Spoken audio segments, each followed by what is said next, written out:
And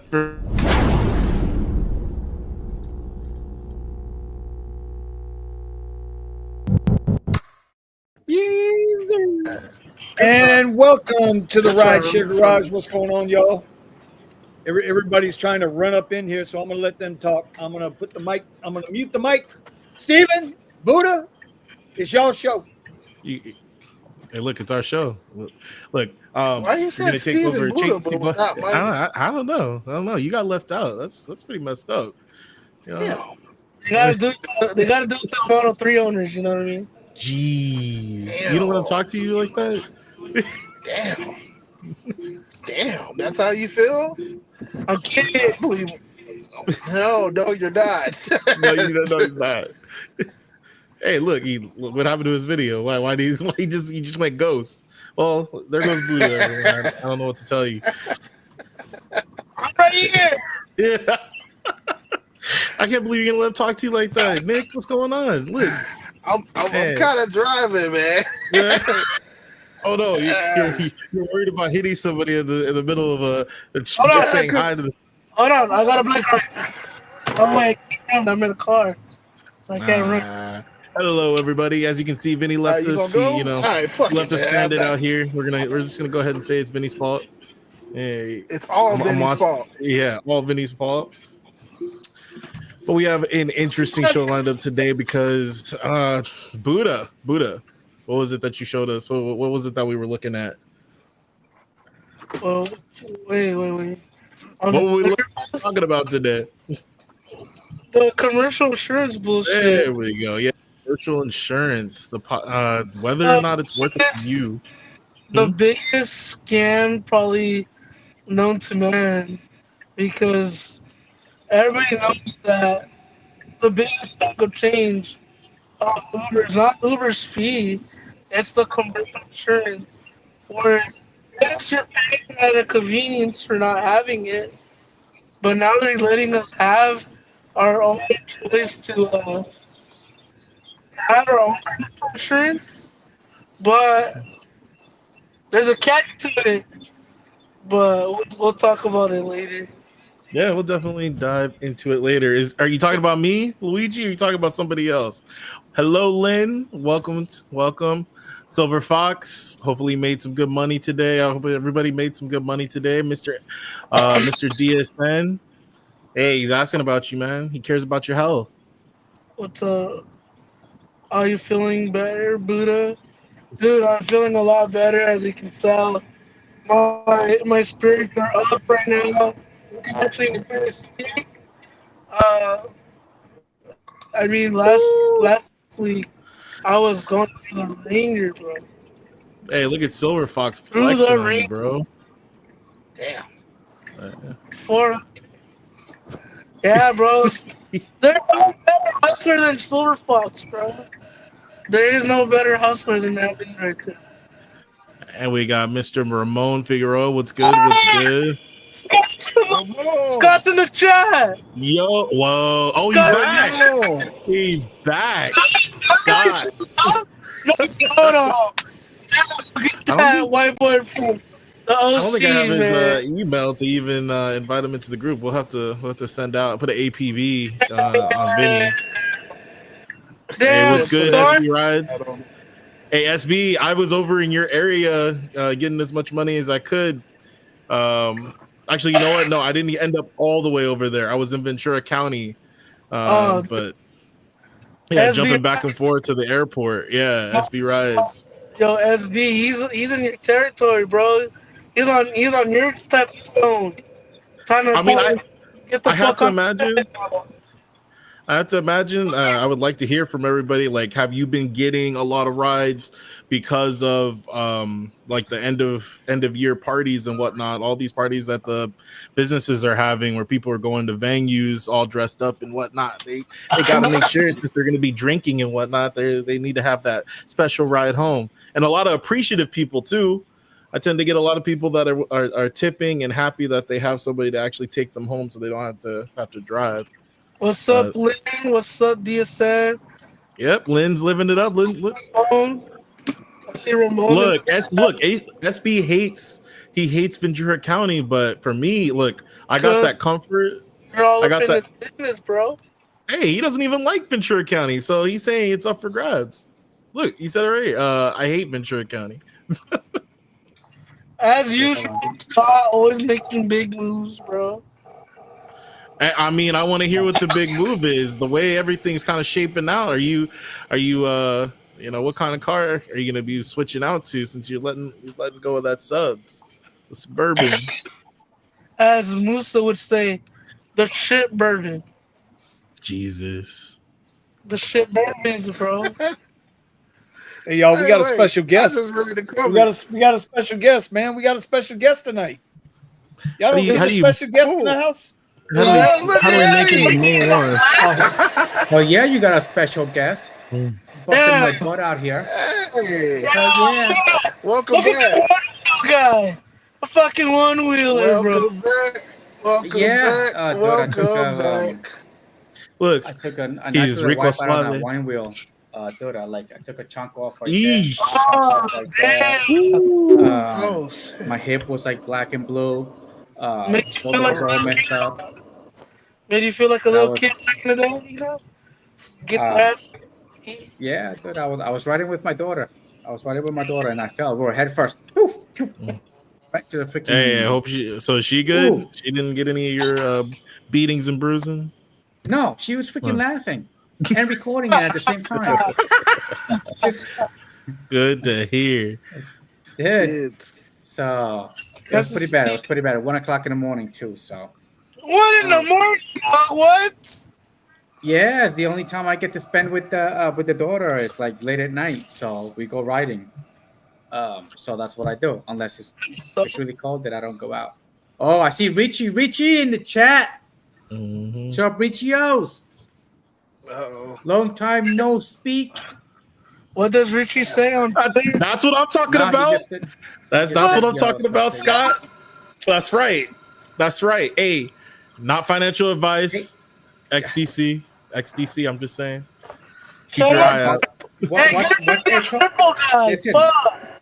Hey, Yeah, if you no, want my full no, list, I'll drop XRP. my full I was list in the at, chat. XRP a long time ago.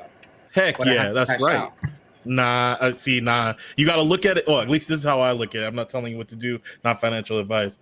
When you put money in, you pretend like it doesn't exist. You believe the guy with a Luigi hat on to give you financial advice over here? Yeah, Luigi had. I'm not gonna lie. Fucking Steven will talk to you for anything crypto related. He'll talk to a homeless guy about crypto at the McDonald's. He really will.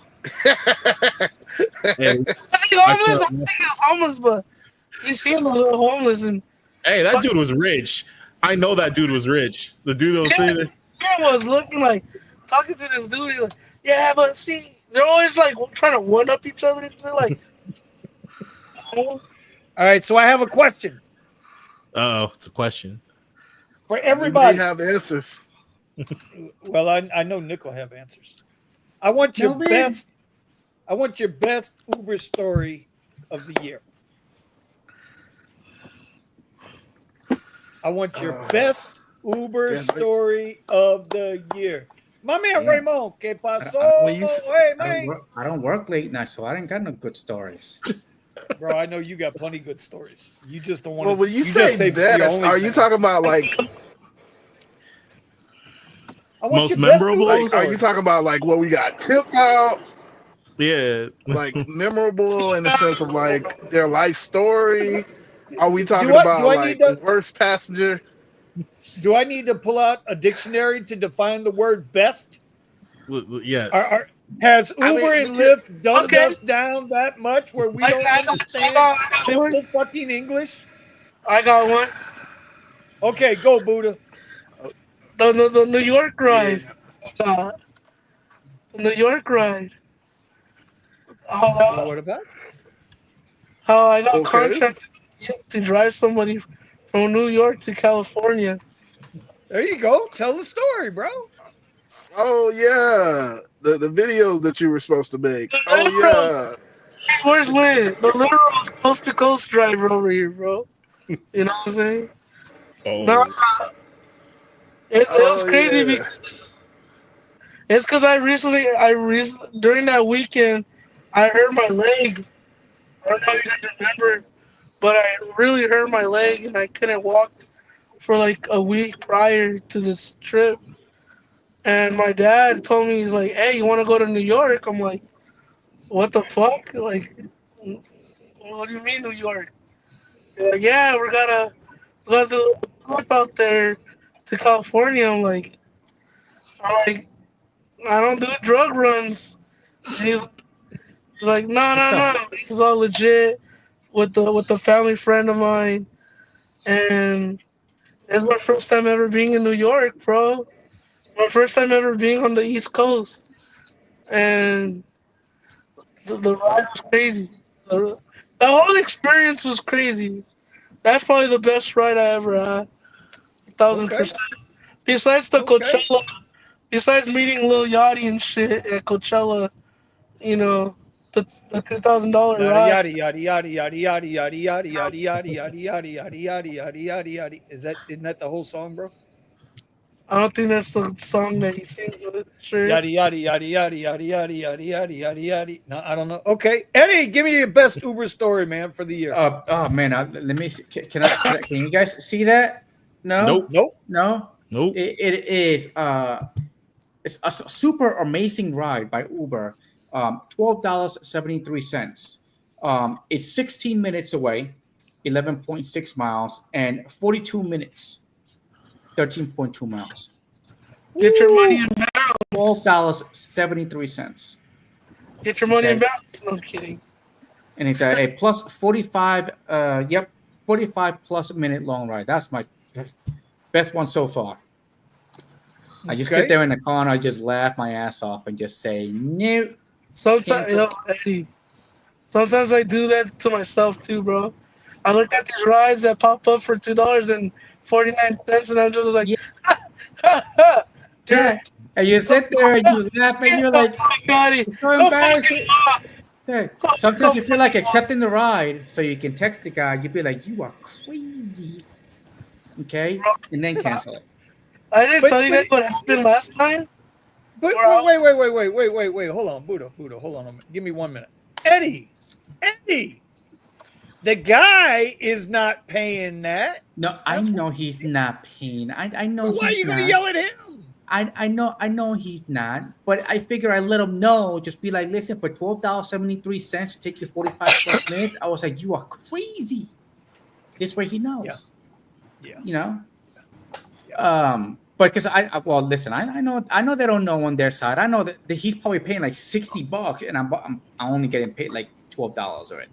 Okay, I know that. Exactly. You know. Exactly. So. And then we tell them, and they know what's going on. They know what's going on. But hell, dogs, Buddha, you just sit there and we just laugh. It's like, Oh, Eddie,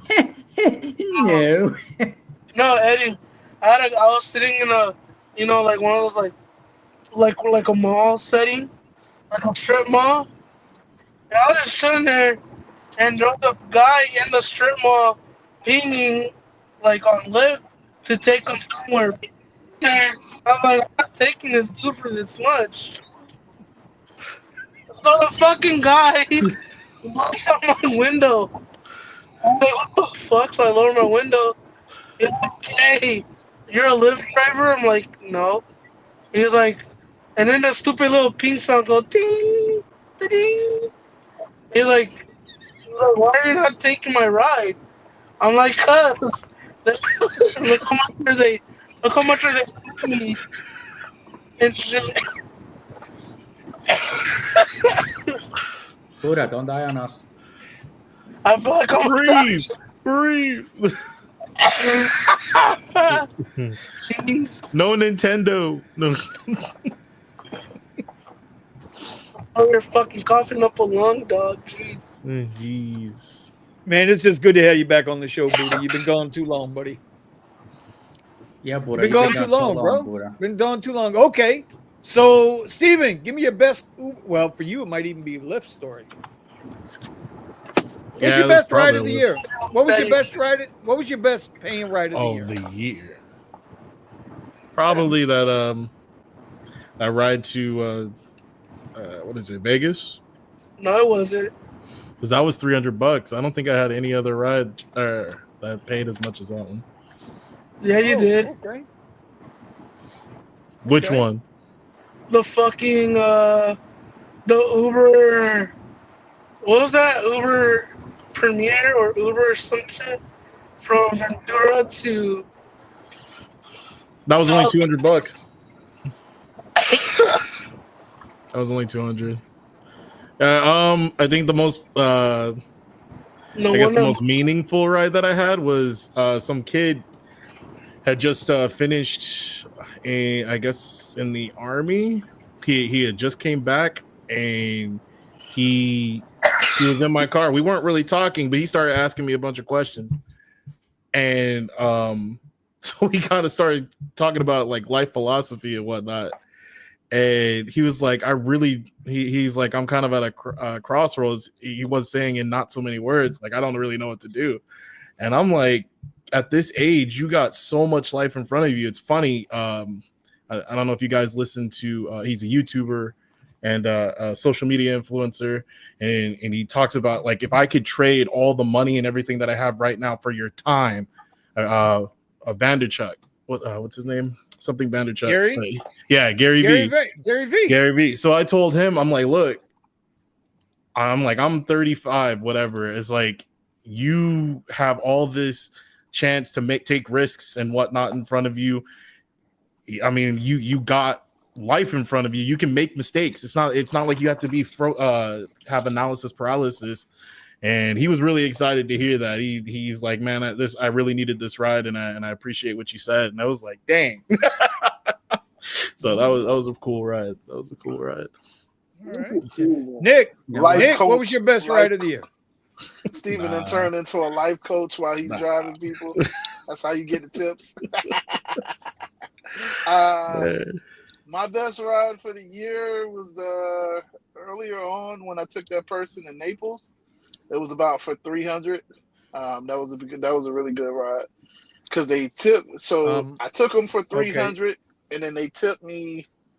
I don't know. I think it was like another $50. It was like 50 or 100. I don't remember. Now, they just tipped me a lot of money. Was that on the app or was that a Fight Club ride? Well, you had to ask the question.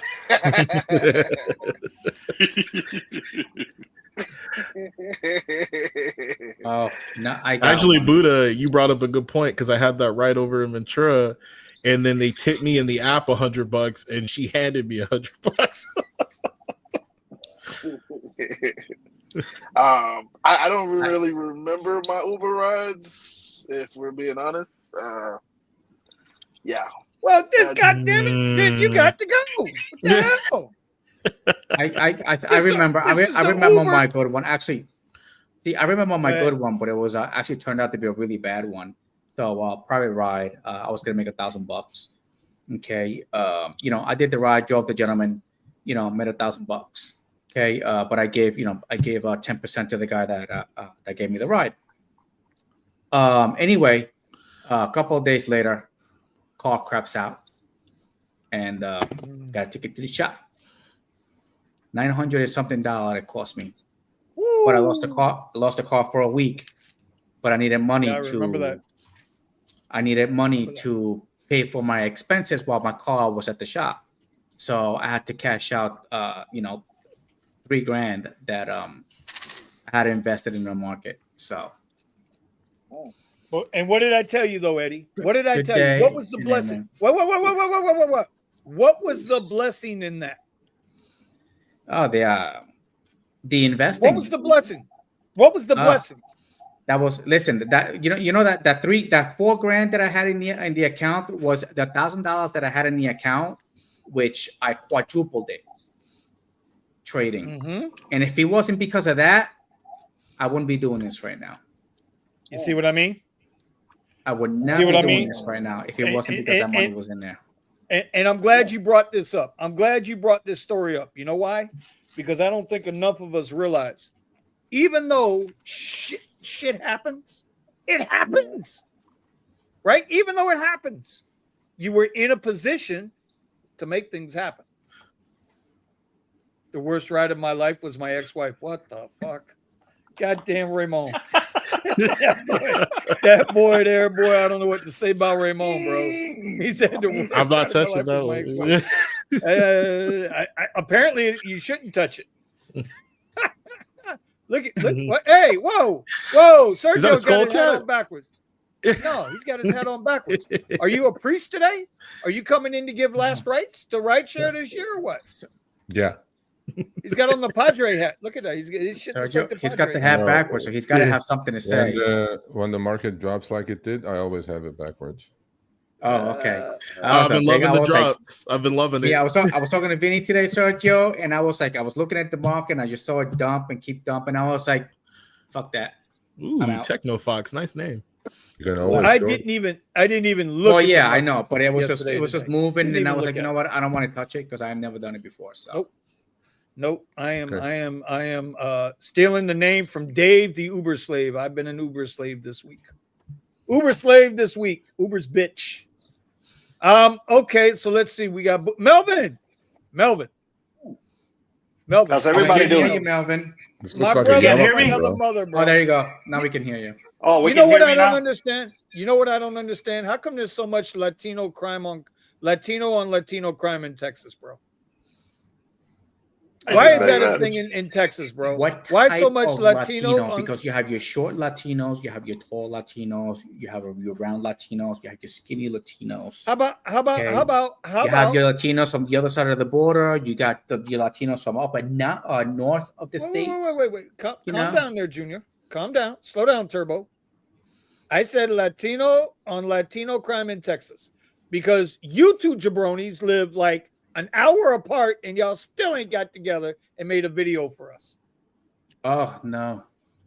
So that's Latino and Latino violence right there. No, Melvin is too, he needs a darker tan. Oh, he needs a tan. Oh, it's going to be a little more difficult now, Eddie. Now that I'm locked up in an office. It's definitely going to be. No, you're in the office?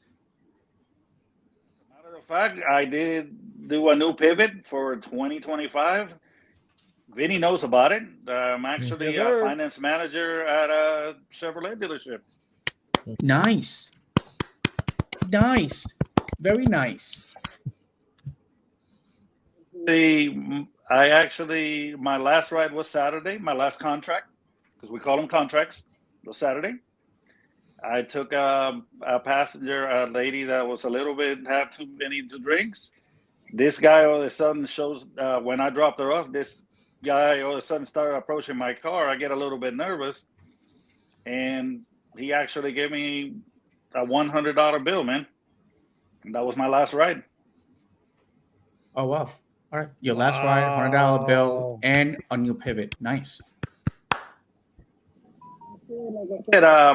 I'm going to get out Saturday a little bit early. I might just go get a couple of rides in there. So, swing over Austin. Out at 6 o'clock. How am I going to get to Austin? Wait, AM or PM? At 6 o'clock in the evening, brother. I mean, I'm a finance manager at a dealership. Okay. My earliest, Melvin. Yes, sir. Do you have access to Model 3 Teslas? We don't have new ones. Well, we missed that first part. You sound like Nick on the radio right now. What was that again? Okay. We do have pre-owns. We just don't have any new ones. Okay, nice. Eddie, let me introduce you to Melvin. Melvin, let me introduce you to Eddie. And yeah, okay. Y'all two go get a room. Okay. Sergio. Bro. Yes, bro. Sir. Listen, and don't be a banana head about this, my brother. Okay. Give us your best Uber ride of 2024. Okay. It happened. Not the one where you peed yourself. Yeah. Oh, not that one? Not that one? Okay. No, you can tell it again. It's fine. No. I have another one. Maybe I told you. I don't know. Anyway, so I was. I had lunch with somebody. So, always turn the app on. You never know. You never know, right? Get paid to go home. That's the beauty of this business. So I got a ping on Santa Monica, on Wilshire, actually. And if you know LA, so anyway, it's one of the main streets close to the beach. I had lunch at the beach. Anyway, so I go, there's this lady and a guy. The guy is covered in tattoos. I'm like, all right, cool. But, they were going like 3-4 miles from my house. And it was maybe 17-mile trip for like $20. I'm like, all right, whatever. I'll take it. I would not take it otherwise, but then it's taking me home. And I was without a DF, by the way. No DF. Just, shuffling through garbage after garbage until I catch something. And so they get in. And guy had a little bit of a gangster look, I'm like, I'm not going to judge, but, bald head, tattoos, head covered in tattoos. I'm like, fuck me, whatever. No face tattoos? No face tattoos. I'm not looking back. I'm not looking for the teardrop or some shit. And I'm like, okay, whatever. Bro, let me tell you something. They get in the car. Immediately, the guy becomes this jibber jabber, like antsy, like fucking shaky and shit. I'm like, wow, fuck, what did I get myself into? But it was like 3 p.m. or 2:30 p.m. 405 North going home, parking lot. And he came in as a 45 plus, so $20 for 45 plus. Figure that out, boys. Oh, Yeah, beautiful. And the guy is like, are you from LA? He's asking me. I'm like, yeah, I'm from LA. He goes, where are you guys from? He goes, we're from Oklahoma. I'm like, oh, cool. I go, so what are you guys doing down here? Well, we're like, we're meth addicts. I'm like, okay. So they sent us out here. They sent us out here for rehab. I go, oh, hold on. Now I'm really interested. Which fucking state-funded program sends 2 meth heads to California for rehab? Sergio, I hate to tell you this, buddy. Boca Raton, West Palm Beach, one of the wealthiest counties in the country. Yep. Number 1 in rehab clinics. Number 1. Yeah, but they ain't why? in the hood, bro. They're not in the hood, bro. Oklahoma? Aren't there any in why Oklahoma? would you? What, bro? That's not where the money is. The money is where the money is. But go ahead. They're at a big old resort and whatnot. No, they just took the day off and they were like, going to the beach, having lunch. Like, I mean, they're normal people, but you kind of get nervous when somebody flat out says, "I'm a meth addict. I'm here for rehab." Yeah, probably some Armenian laundering money. Oh, bro. Woo. So I go, okay. So I slide it over. He goes, you have the address? You know where you're going? I'm like, buddy, I'm good. But then it turned out to be a reasonably pleasant drive. So I'm going up the Getty Museum. He goes, what's that? What's this? What's like a 4-year-old, like, what's this? What's that? I'm like, Jesus fucking Christ. And then I take him to a house. Let me tell you something. The house I take him to is $1.5 million house. Yeah. That is not a rehab house. Oh, a bunch of the rehab houses are just like that. I was like, I am in the wrong business. Yep. Yes. I could subdivide my house to like 20 rooms. Yep. And the government squeeze the government before Elon and Vivek fixes this shit for good. Yeah. I'm going like collect like $5,000 a month from each one. Exactly. What am I doing? Like what's happening here? So, it wasn't like a nerve-wracking thing because after a while they relaxed, I relaxed because I don't know what's going on. I don't know if I'm going to get stabbed in the neck from behind or some shit. And yeah, so that was another one that I was like, man, brilliant. Whoever did it in that house, brilliant. I was like, I in fact, okay, down the street from my house, I live up on a hill, and then there's nothing around me. But down the hill, there's this massive house. The other morning, I'm out there 6 a.m. before market opens, having a coffee and a smoke. The This guy's jogging up and down. I'm on a hill, so it's like a good exercising. You can get your heart rate up really fast.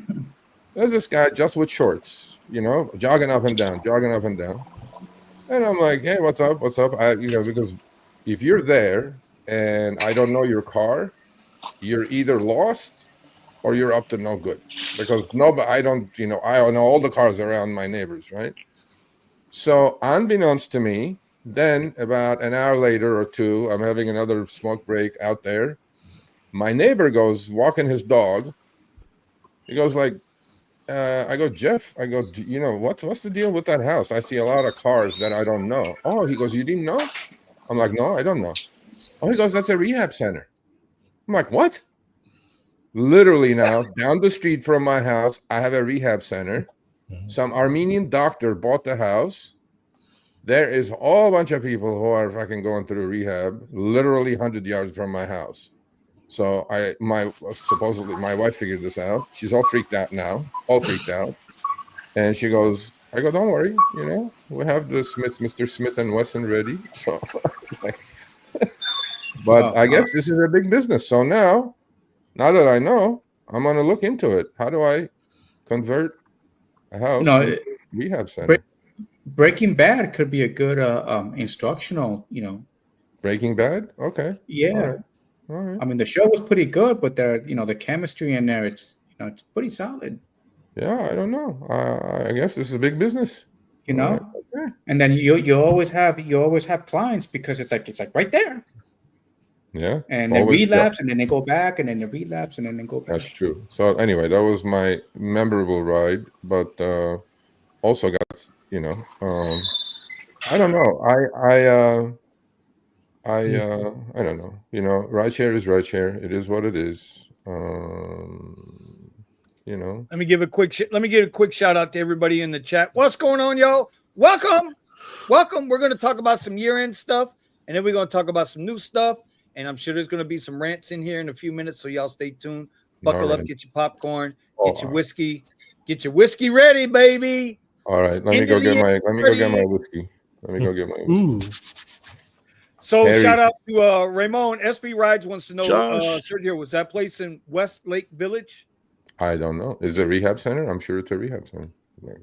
All right, Josh is in the house. What up, Josh? Dirty South Radio wants to know, Melvin, everybody's gonna want your number, bro. And I'm just telling you, you're about to get a ton of business, and I know you guys can ship out of town. So there you go. Old Guard is in the house. Let's see what else we got. Lynn was here. Mr. Derek was here. So okay, so we got everybody caught up. We got it. So Melvin, what kind of dealership is it? Is it like used car dealership or branded or whatever? We are a Chevy dealership, but we also sell pre-owned vehicles as well. Oh, okay. And we do have pre-owned Teslas. We have a Cadillac XT6.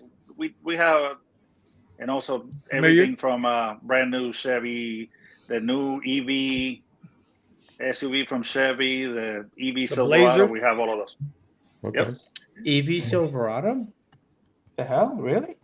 Yeah. Yeah, very cool, man. Very cool. All the truck companies had to come out with their EV truck. Didn't they discontinue it though? Was it Silverado that discontinued theirs already? No, Ford, the F-150 Lightning. Oh, the Lightning. Shut that one down. Okay. Oh, Melvin. When you lose $1.8 billion, when you lose $1.8 billion, you might want to give it up. You learned the lesson. You might want to sit this one out. Yeah, you might want to calm down a little bit there. Everybody's bugging on Eddie. Eddie is back. Everybody's happy with Eddie. Life of Richard says it's playing really bad in Atlanta this week. Look, he said, what the hell? He can't even believe it. Bro, if y'all knew what I had to do to get Eddie on the show tonight, like we heard something. I literally shamed him. I literally shamed him. Listen, everybody, I mean, even I don't know if Sergio knows, but every day it's just the market and study, and then practice in the market, study, and then that's I do that every morning. Eddie, read my lips. Correct. and then Okay. I go to work until Okay. 11 p.m. So by the time I go to bed, it's 1 in the morning. Okay. Listen. So, leave me alone. Okay. As a matter of fact, Okay. because of me doing that, that's how I was able to come up with that $4,000 that I needed to fix the car and stay afloat. Listen, when I say to you, it's a blessing. You gotta accept that the universe had already pre-planned 6 months earlier to say, you know what, we're gonna let Eddie get lucky. We're gonna let him get some money because 6 months down the road, he's gonna need it. Fuck his we car want to make up. sure it's there. Yep, we're gonna fuck his car up. We're gonna blow it up. Okay. Look at that. This way, all the money he made is gonna go right to fixing it. My private client gave me 1,100 all crisp $100 bills. I drove them for a total of 90 miles. Hold up, wait a minute. I got that beat. At least the crisp $100 bills part. I got 3 crisp $2 bills. That was my tip from a motherfucker at the Boca Resort, which is the resort. That's established 1926, this goddamn resort. Okay, Tony Robbins goes here and gets $5,000 a person at this resort. And this nice gentleman gave me 3 crisp $2 bills. You think I'm bullshitting? Watch, I'll be right back. I'll show you. Yeah, no, listen, Ramon. I don't. My Puerto Rican credit right now is like bad. So, and I try to keep it up there. Mine's you know what? At one point in time in my videos, I got it up to 800. You know, I got my credit score up to 800. But it took me like a year to get Eddie. it. So, hey, Eddie, what do you think of Tony Hinchcliffe's Puerto Rico joke? Wait. Which Puerto Rico joke? The one at the Trump. Gallon of garbage, bro. Oh yeah. So I saw that. I don't care too much about that Canadian. There we go. Me neither. I left the PR for a reason, and that was one of them. Crisp $2 bills. Don't spend it all at one place. Bro, this dude is worth it was, you know what? I don't know if he was being funny or what, but this dude, where I dropped him off at, y'all don't understand. Y'all don't understand. Anyway, okay. No, I'm done. Best ride of the year. Can I tell my best ride of the year? Yeah. I think so. Can you? 1 hour trip radar out of the airport, 52 minutes, $154 premier ride with a $40 tip on top of it. The best ride of the year. Trip radar, y'all, out of the airport. In case y'all haven't noticed, trip radars are paying better than exclusive rides. I don't know if y'all have noticed that. Man, part I of their think new called fucking that. game. Yeah, I mean, I'm just saying, a lot of people don't realize it. Yeah. A lot of people don't realize it. Well, keeping it real with Dom says he makes $1.5 million. Well, is that before or after tax? And depends what state he's in. $1.5 million ain't go far these days. Nope. Depends on where you're living, Sergio, because Not where I'm living. $100,000 can go. Well, you know, that's choice. You went New York to California. You know, you skipped a whole country in between there. You know that, right? Well, I was in Florida, and I mean, it ain't that much cheaper there. But It ain't that much cheaper there. No, not really. Not really. Yeah. You know, and I do apologize. I couldn't get up to you, but you were, you know. A couple of people did. Look, man, you know, I was just there for other shit anyway, but I appreciate it. A couple of people showed up. Thank you. Look, man, you know, Florida, like gas was cheaper. That's for sure. Yeah, we're about $3.10 a gallon now. Yeah, and insurances are not cheaper. I figured that out. Insurance, we're probably the highest. We're probably the highest state for highest. insurance overall. Yeah, Second Africa, highest behind who? I give up behind us. I mean, I didn't look into like what's like a one bedroom cost in an average place and shit like that, but about $1,700 one bedroom. Okay, that's cheaper because in California and freaking the hood, you can probably get it for like 2,500 probably. Well, that's what I was going to say. In the hood, it's about $1,700 for a one bedroom or 1-1. Oh, okay. Yeah, that's pretty similar then. You know. Well, I mean, you go downtown Fort Lauderdale in like the normal part of the Fort Lauderdale, or you go. Well, we're not even going to get into Miami and Brickell because you're not getting into Brickell for under 5,000 a month, and that's the studio. You're not getting into Brickell for under 5,000 a month. It's not happening. Fans, girl. But normal in Fort Lauderdale, I'd say anywhere from 2,700 to 3,500. It's about the going rate. It's about the going rate. I feel so lucky right now. My two bedroom is 1650. Here's the problem here in Florida. It's our insurance. Insurance is what's killing us down here. Yeah. Somebody, let's see. I'm trying to get the comment off. It's insurance down here. It's just absolutely killing us. There's no way about it. And I know in California, you guys got the same problem. You got homeowners insurance getting snapped off left and right. People can't get renewed. Yeah. And car insurance is going to come around next. Car insurance is starting to get out of pocket a little bit too. I mean, 2025 is going to be a hell of a ride, man. Yes, sir. For many. And that was a nice little move. I was talking to Eddie earlier. So today I had to go get tires on the Tesla, right? Shout out Drive Whip, taking care of the tires on that car. Appreciate you. Okay. I was talking to Eddie before the FOMC meeting, and I said to Eddie, I said, listen, bro. He was already like, I'm not touching it. I don't see no entries. I don't see nothing I like. I said, smart move. Good man. I'm not trading any more the rest of the year. It's done for the year. But I said, whatever they can do to hurt Trump is what they'll do without making it obvious. And apparently it's what they did a little bit, huh? They got a little hawkish today there, Sergio. Is that what happened? No, they didn't get hawkish. Well, they were like, look, man, I mean, this, we don't want to bore people here, but Fed has a huge problem. Seriously, I've been talking about it on my channel for a while. There was a very interesting clip of the Chairman Powell last time when they cut the rate. And a journalist actually studies this, asked, should we worry about stagflation? And he goes, I'm not worried about stag or inflation, he goes. I'm like, okay, so, well, that's what we have. And they said they're going to cut rates, but they're not going to cut it at the pace of this year.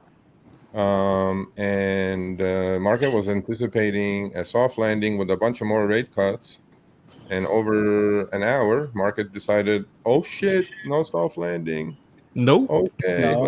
Let's sell. I'm like, okay. Well, I mean, I'm fine. I'm not going to worry about it. But that's not realistic. There is. But they had to know. You had to know that was coming, though. Yeah, I know, but I had the shit ton of puts, though. Then you knew it was coming. I didn't know it was coming, but either way, whatever happened, I think that would be a sell-off. I didn't think it would be this kind of sell-off, but well, I haven't seen it. Eddie, on ES, it's 20 days. Eddie said it was the equivalent of a blind man walking off the Empire State Building. I haven't looked at it.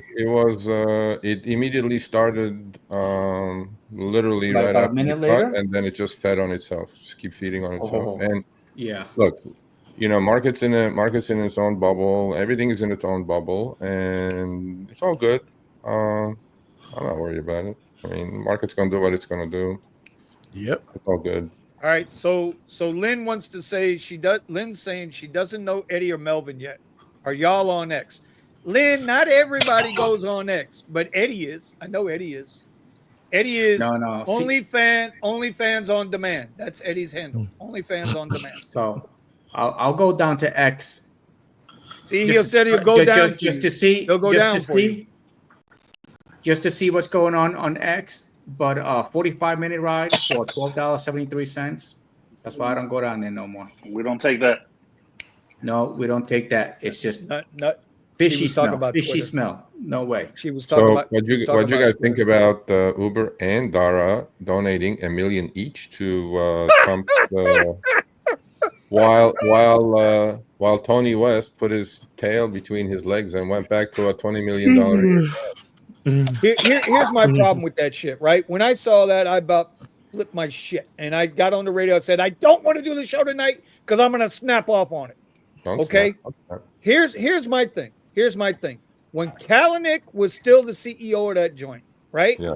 And he got on and he was asked to join the Trump Economic Board Forum, whatever the hell it was. right?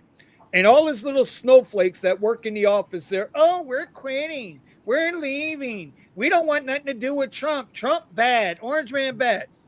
Are them same some bitches leaving now? Is Jason with his All In podcast, who can't shut the fuck up on Twitter? Is he leaving now?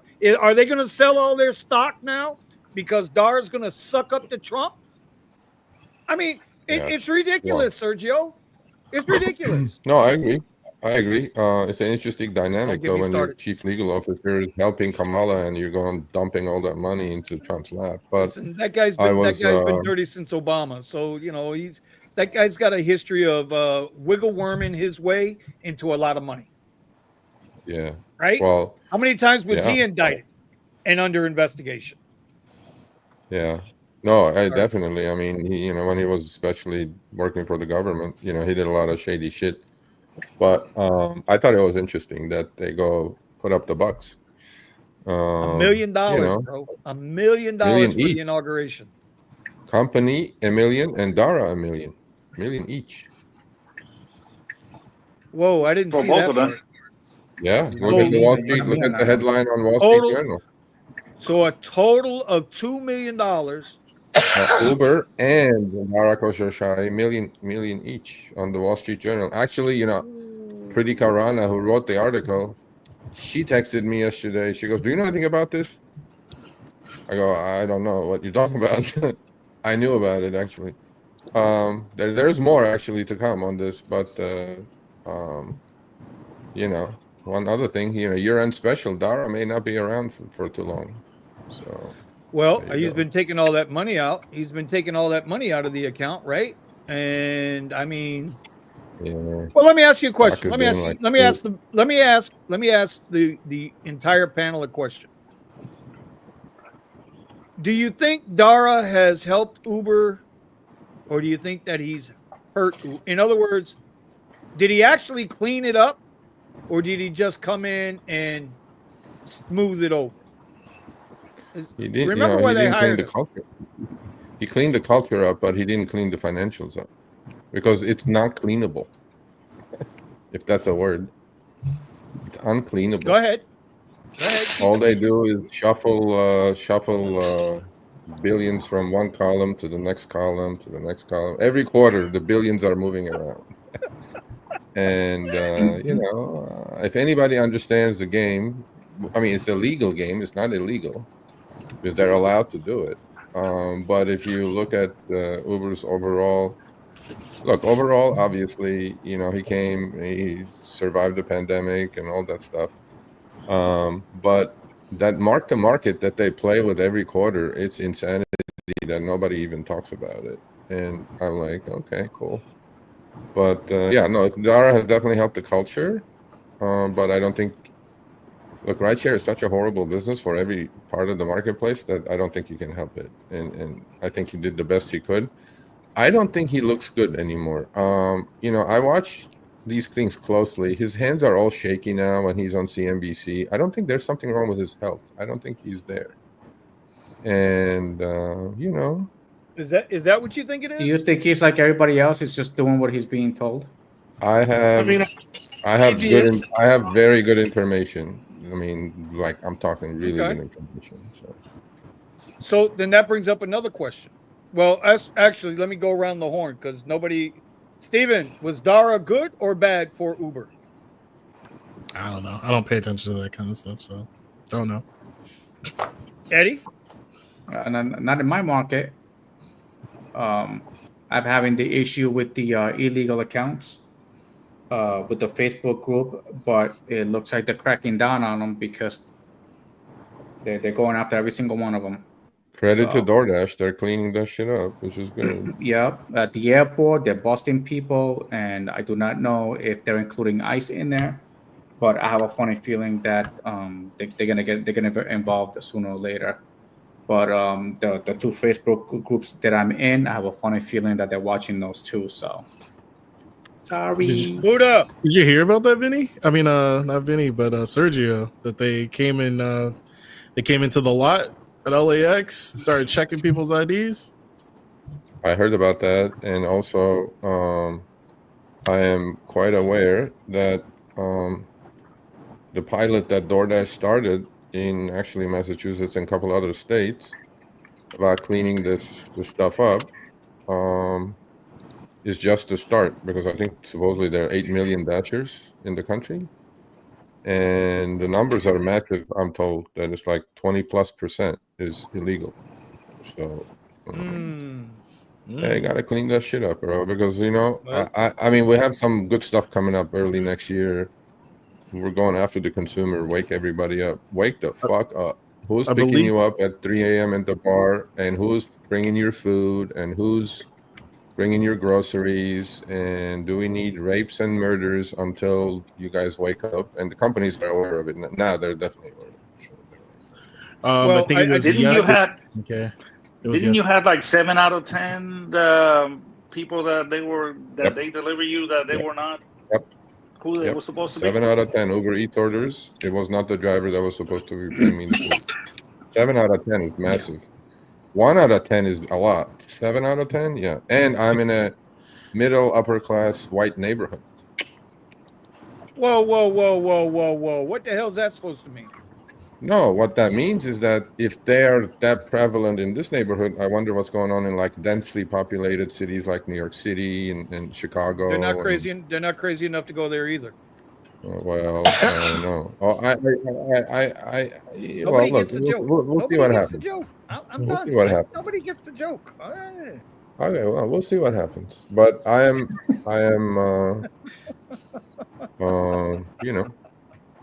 that's supposed to mean that Sergio got what? Money. Got money. Sergio got money. From where, bro? Yeah, I got money. You're in the upper class white neighborhood, bro. You know. Yeah, I never deny it. I'm well to do. I'm not gonna fucking deny it, but that doesn't stop me from helping others. I did miss it. I don't know. I got money. Yeah. Okay, I got money. Okay, I got money. No, oh God, Lord, help us. I'm not ashamed of it. Okay, Caitlin Clark. Anyway, too soon. I don't know what to say. I don't know who that is. Too soon for Caitlin Clark jokes. Too soon. Yeah. Does everybody know what I Caitlin Clark did? Yeah, no, too soon. Okay, I'm trying here, guys. I'm trying. I'm giving you my best stuff. I gave you all year. I gave you good stuff, and now I'm about out of stuff. I'm sorry, I didn't get it. Okay. Look, I am. Yeah, I'll be curious who would replace Dara. Who, that would be interesting. Well, so then, who? Buddha,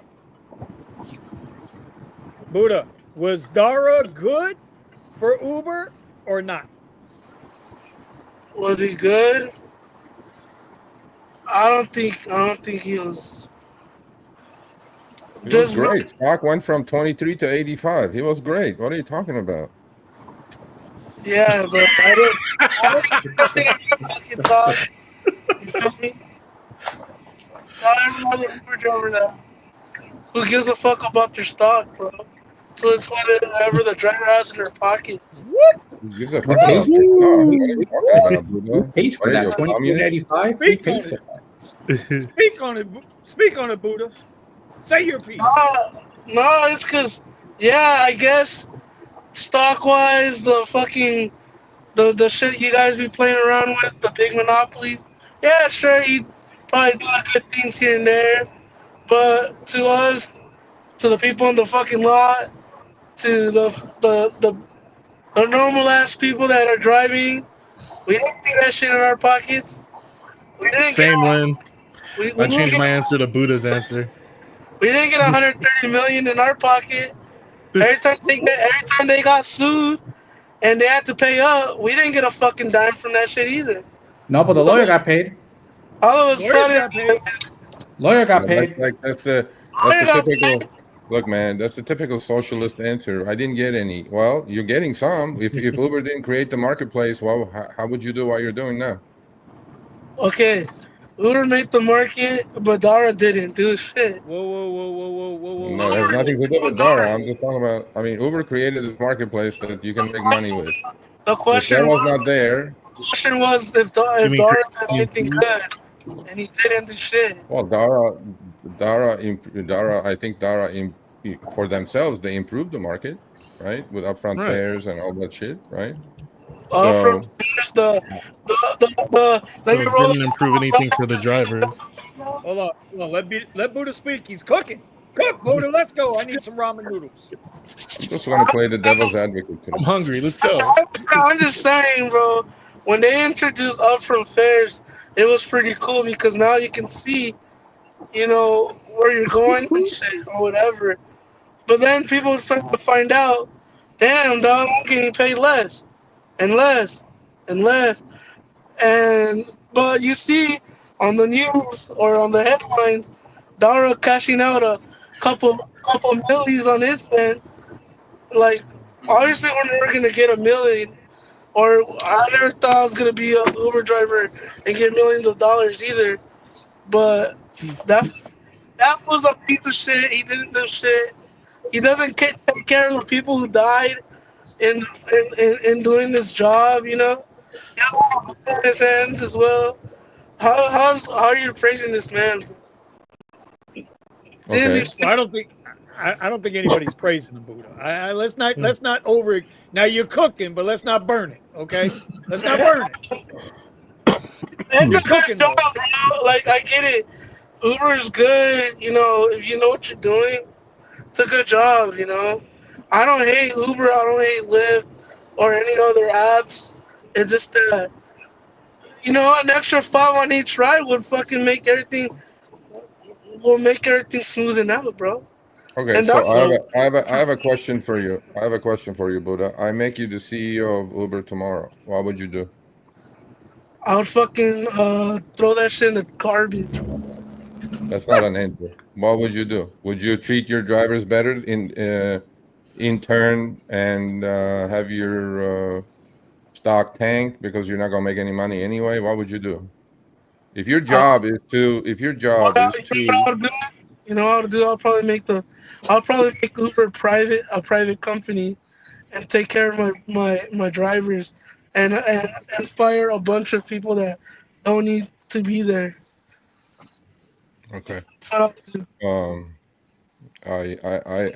I don't think You I know, don't but think you will but go anywhere with that. that's a But good question, though, Sergio. But that's a Let good that sink question, in, bro. right?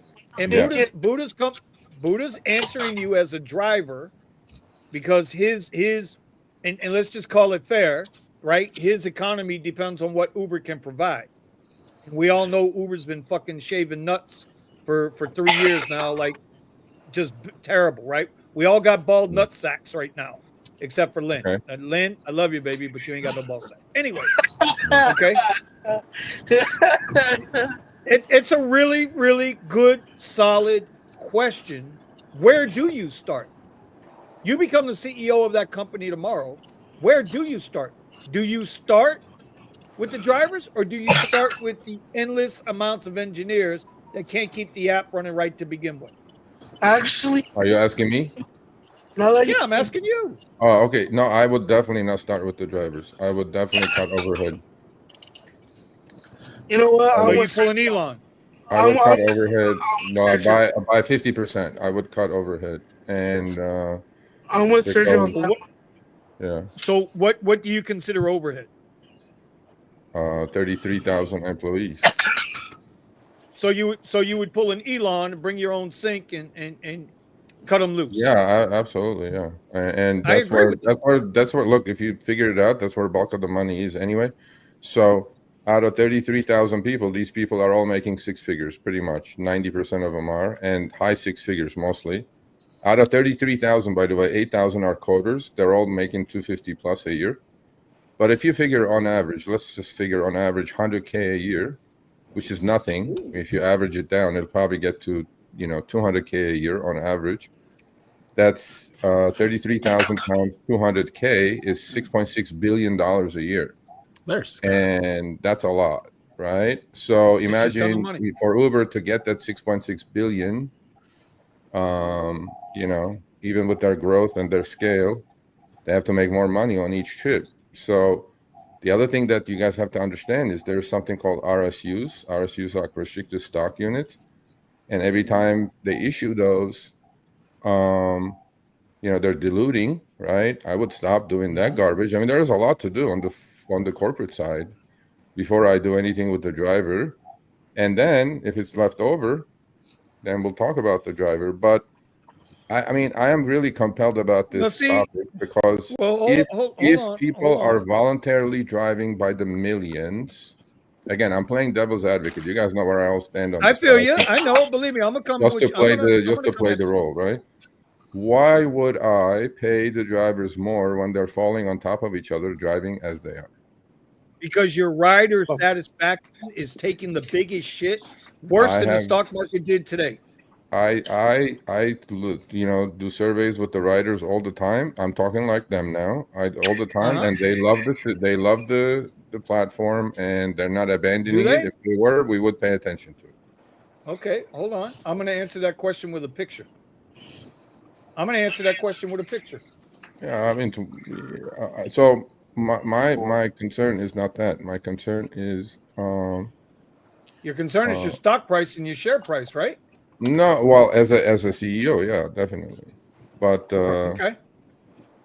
Yeah, well, because right now what we get like here in Austin, we got a lot of people. I definitely agree with that part.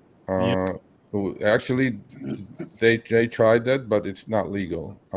I actually told them that, which I can tell now. I said, in order to separate the shit from the full timers. There's a 20-80 rule at Uber, just like at any company. 20% of drivers doing 80% of the trips on the platform. It's not your soccer mom that works for 3 hours a week that's doing these trips. Grinders like you guys, full-timers, are doing this work, okay? No, I get that. So if your rider satisfaction is not a concern, then maybe damn near $30 off your stock price from your all-time high should be, right? Yeah. Right. I mean, I'm just saying if we're going to call it, if your rider is or your customer, whether it be Uber Eats and they're only getting half their food or the wrong people ain't bringing their food, we know satisfaction on the payer's end, right? The client would be the payer, right? If they're not happy, bro, you're gonna eventually be out of business. That's gonna be the problem.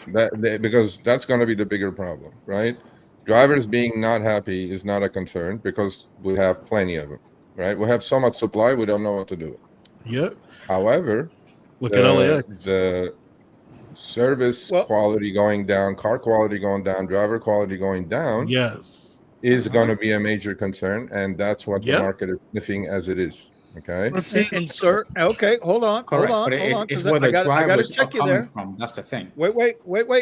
I got to check you there, though, Uber. I got to check you for a minute because you say drivers. There are plenty of drivers. Well, in some markets there might be, but if there were plenty of drivers, I wouldn't be getting 15 and 20-minute requests that far away in a busy areas, let's say a dense area, a populated area where I know there are drivers. So if there's enough drivers, I wouldn't be getting 15-minute away requests. Without a question. And that's why we have a massive acceptance rate problem around the country. And the reason for that is there are those two dickheads every Tuesday. They got these people used to declining trips now, and people are declining trips by the million. So we kind of, hey, I'm still at 2% acceptance rate. So. No, but there is. This is from very reliable sources. There is a massive problem in the country when it comes to Uber and Lyft. Massive. That's why you're getting those 15-minute trips, 15-minute pickups. Sergio, I was telling a few other drivers, like, if you would accept this ride if this ride was $5 more, yeah. Oh, what about $4? Let's knock it down $1. There's definitely some that just need to be like $1 or $2 more, and I take $1 or $2 more, and you fucking take it. But Nick said, you don't need to give us $5 more. But that's the thing, though. They have the money to do it, though. They've been showing you they have the money.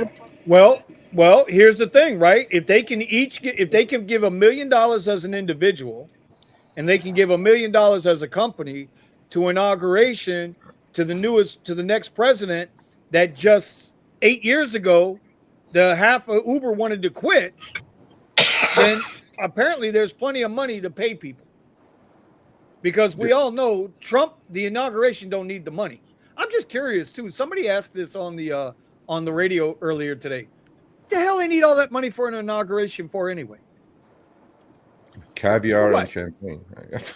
Yeah, okay, that's what I thought it was. I agree, SB. SB, that is 100% true. It's like I'd rather take a further away ride because they might actually pay me a little bit for having to go pick the person up. Here's the next thing. Here's the next thing that's coming. And y'all can argue with me all you want. We're gonna find out. And I'm gonna stand on this as sure as I'm sitting here. Standing on as business? Soon as I'm not saying that bullshit you young people stand on fucking business. You gotta own a business to be able to stand on the business, Buddha. Okay, whippersnapper. Okay. Yeah, I thought he was Unk. What happened to yeah, right? I'm more like grandpa. No, he's pushing 80, dog. He's pushing. Listen, when Tesla goes live,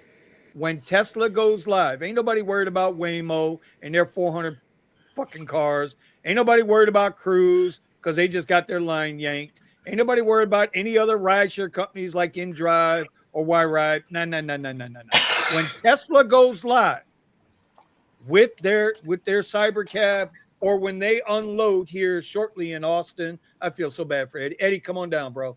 I give you a couch to sleep on here in Fort Lauderdale, bro. We get you some real money. All right.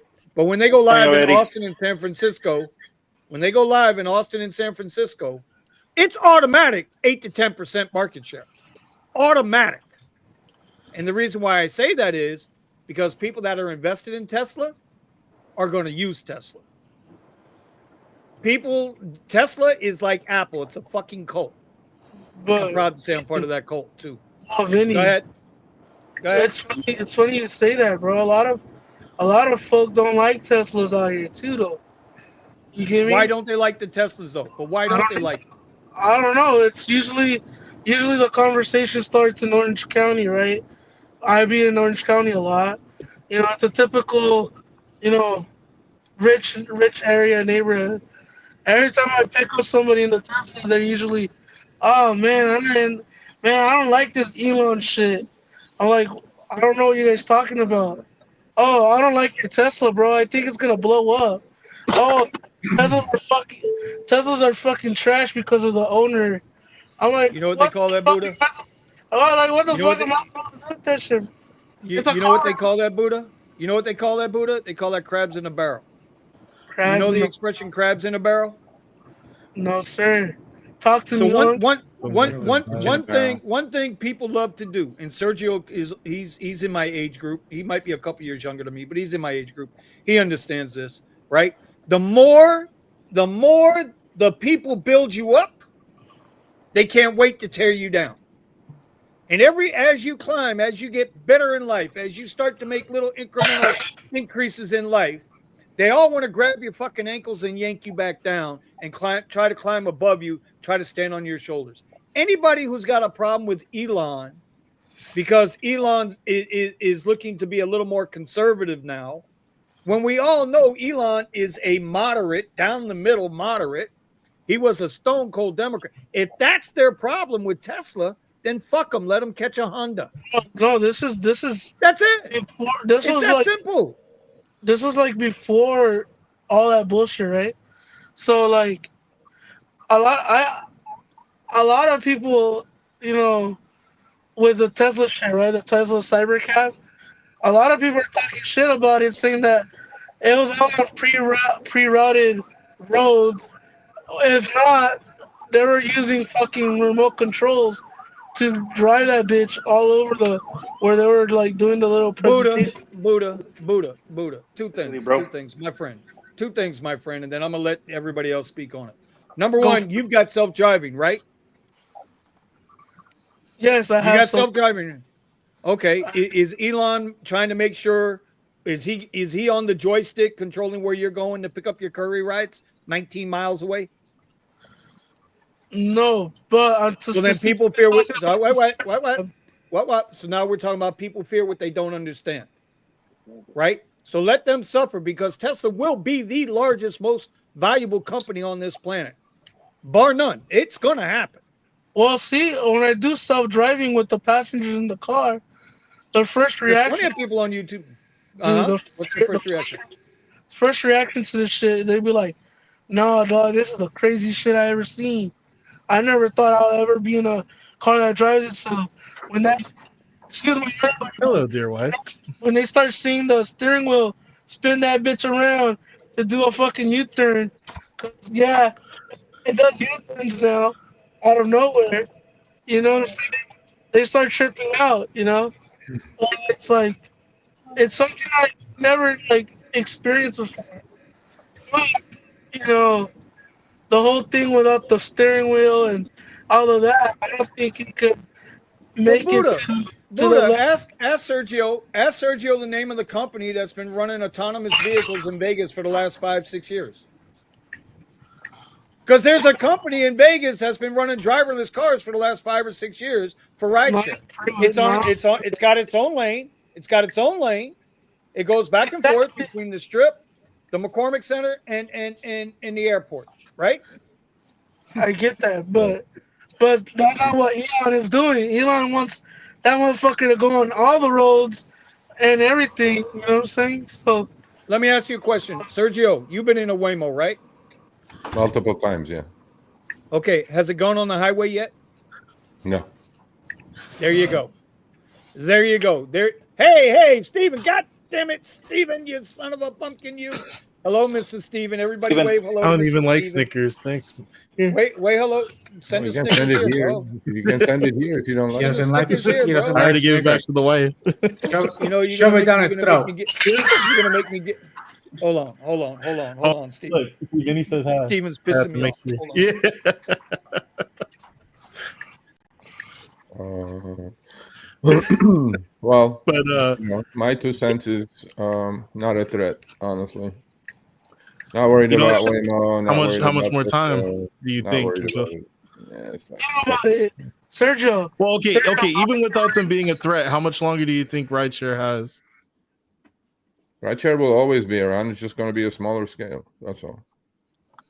Rideshare is always going to be around. Look, autonomous stuff doesn't work in half the country. Snow, this, that, rain, all that shit, right? So, you know, you guys have to understand all this stuff, that it's a lot of technology. A lot of things can go wrong with it. And humans, like it or not, are not presupposed to relinquishing control over their lives to some machine.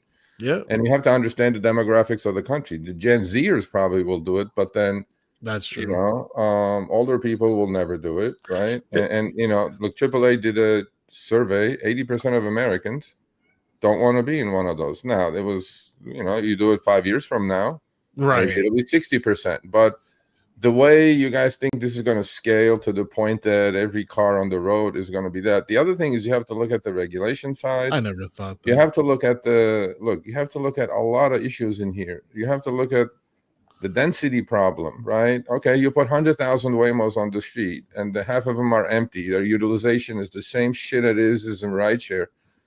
They're polluting and they're doing this and they're doing that, driving around, whatever, just to waiting, because they're not going to be able to pull over and do whatever, wait for a customer. I see all the Waymos empty driving around, and they just keep driving around until they run out of juice, and then they go back and get charged up and get out there again. It is so unit economics. Is that how the Waymos work? They just keep driving until they get a call? Yeah, they did. That's what they do. They don't stop. They can't pull over like you and me, go to 7-Eleven, have a smoke, and buy a Snicker bar or whatever. See, because I know here in Texas, when it used to rain a lot, like really bad, my FSD on my Tesla stopped working. Yeah, I mean, look, this is something wonderful. I think it's not for rideshare. None of this is done for rideshare. Doing rideshare in a robo-taxi, even if it's $30,000 for $10 a trip, is not going to work. It's not that. What it is there's many different things anyway. So, but you have to. My thing is, utilization rate is something that's really, really key when it comes to this. As expensive as they are, and now, but with scale, they'll go cheaper, obviously. those things have to be utilized like 90% of the time. They have to be making money 90% of the time to even break even, let alone do anything else. So I'm like kind of, I'm watching this with interest. Obviously, I enjoyed all the rides I was in when I was in a Waymo. It drives beautifully, but I don't think it's ever rideshare with a human. I don't think is ever going to be completely gone. But it, scale is definitely going to go lower, and you can see by the resist, like that stat. Somebody put a comment. I was Kevin Kwan, I think. Kevin It is Kwan? correct. It is correct that in San Francisco, now there is one thing that he was not correct in.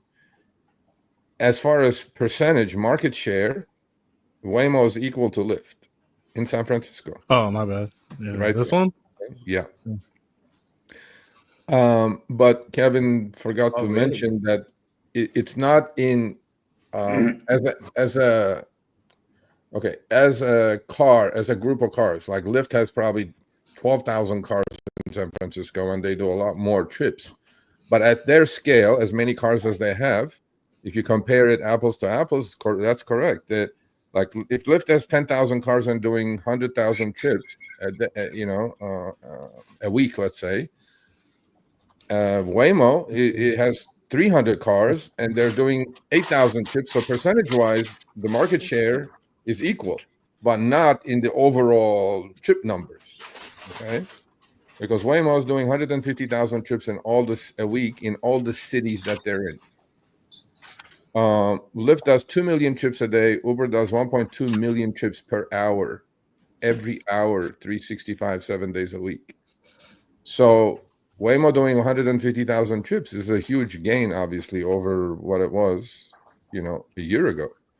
But if you look at the overall scale, I mean, what is that? 150,000 trips. Well, I'm telling you, Uber does 1.2 million trips per hour, 7 days a week, 365 days a year, and Waymo does 150,000 trips over a week. I'm like, I don't think it's that big of a deal. We'll see. We'll see. But what's good, accountant Tom? Got to say hi. Buy Tesla. But I'm all for technology. I'm all for human productivity increasing. I'm all for less deaths. That's definitely going to happen. Those things are going to happen. You guys got to think bigger. Insurance industry is going to get completely disrupted. If there are no fucking accidents, I mean, they better. What do you think is going to happen? Okay. So here's a lot the deal, going on here. Like, just don't look at rideshare and value things differently. I look at things completely differently, and I'm not concerned about rideshare going away. Within the next decade, there's always going to be rideshare necessary with humans, drivers, but it's definitely something. Generationally, I think all the Gen Zers will probably rather use Waymos than. See, I don't. We're going to find out. With a smelly driver. Yeah. There's going to be other benefits also. I agree. When I went to the Austin Electric Expo, you ever do that, Sergio? The Austin Electric Expo? No. I haven't. No. So they got all the nice next tech coming up and all that stuff. They got the new Teslas and electric cars, Nissan. But met this gentleman, and they were creating an app that actually works with Tesla. And how the app works is that you can actually send your Tesla to do errands for you. Yeah. But my first question is, well, it sounds like a good app, but you need approval from Tesla for you to be able to upload it into the use Tesla's. Elon's already said, and Uber's not going to be able to crack this code. The only way Teslas will be worked in full autonomous mode is on the Tesla network only. They're not going to be pairing up with Uber or Lyft or any of these other banana hit companies. Or any third-party company. And that's what I told the guy. Right. I was like, you really need to get permission from Tesla, because you won't be able to do anything with it. It's a good idea. I could just send the car to go pick me up at the bar, and then bring me back home. Yeah, but think about all that's going to do, because we still have 24 hours in a day. I don't think that's going to change. So out of the 24 that's not hours, accounting for the passengers that go in the cars and jack them up every time they go. Average human sleeps about 8 hours. So you have 16 hours potentially to be productive.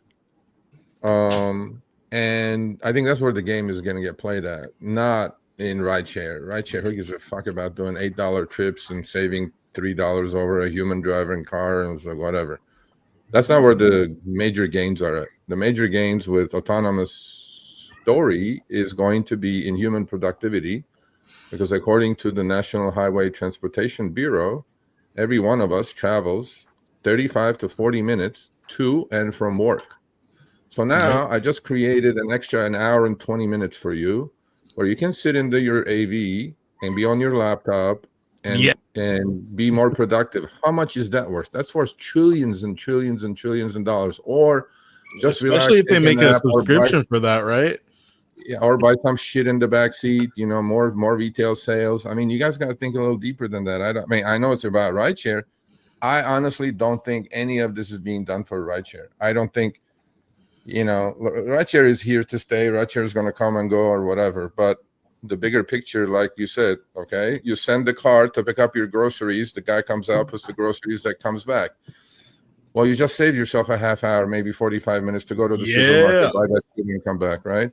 So my thing is, rideshare as a commodity business as it is not a profitable business. So I don't see rideshare adding to the bottom line of, and Waymo or whatever they are, right? I think it's all about what can we do in that extra hour and a half, 2 hours we're going to save from people driving back and forth to work. How much more time can we squeeze out of that human? Because before cell phones, before any of this, right? Multitasking was not around. Now a human can do with this little thing, it can do 12 things in 1 hour, as opposed to before we used to wait for mail to show up, right?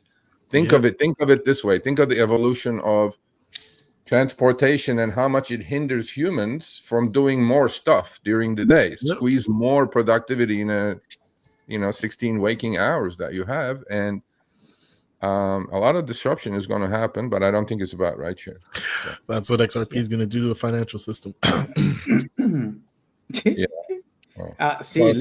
Because listen, if I had a Tesla and this whole autonomous thing came out and I can send my car out to do errands and all that stuff, then I could do favors for other people and be like, hey, how much would you charge to come pick me up at this place and send me here? Yeah. Well, the one thing that I'm this is the one thing I am concerned with, and I guess if maybe Sergio can figure it out. What is Waymo paying for insurance, and what is going to be the insurance cost? Because Elon's saying that we as private citizens, we can purchase these cyber cabs, right? But now and they're going to operate them, charge them, and clean them. But how do we insure them, and who's going to cover that insurance? To me, like Sergio, you hit on a real point there. If there's one industry that does not want autonomous vehicles, it's the insurance companies. Massive, right? Massive. Vinny, about the insurance. Tesla does have their own insurance company. Well, but I understand that. But like, are they going to when you buy the car? Wait a minute, Melvin. I come to you, I buy the car. I have to have insurance on that car. But when I send that cyber cab out to work, or if I send my Model Y or Model 3 out to work, because the user interface is going to be live before the cyber cabs are live, right? We're going to see probably 20 major cities by the end of 2025 that cyber cab will be running, okay? And if that happens, where does the insurance pick up? Where does the liability pick up? Well, I think I think the biggest disruption is going to be there in that industry, because insurance companies have a free run now. Well, justifiably so, to a point, because there is 45,000 deaths, traffic accident deaths in the country. And if that goes down, All the little fender benders that are done fraudulently, those things go down. All the chiropractors who fraudulently fix these supposedly the backs and necks of these people because they're in the pockets of the PI lawyers, that goes down. I mean, look, there's a lot of stuff that this could solve. Just rideshare, I don't think is even in the thought process, because we talk about rideshare, disruption of rideshare, because we're Uber drivers, but we care about that. But if you look at the bigger picture, these cars, these I mean, if it really works well, these cars are going to disrupt quite a few industries. And I don't know. I think hopefully we're all alive to experience it. I think it's going to be an interesting time. I think rideshare is the target because it gets people used to riding in the cars without paying this exuberant amount of actually going out and paying for the car. Does it make sense? In other words, that move that Uber just pulled with Rivian, or Rivian pulled with Uber, depends on how you want to look at it, right? Where you could have went out and you could have ordered an Uber Rivian for that ride. It's to get people familiar. It's a genius way of marketing a product, in my opinion. Yeah, absolutely genius, right? Yeah.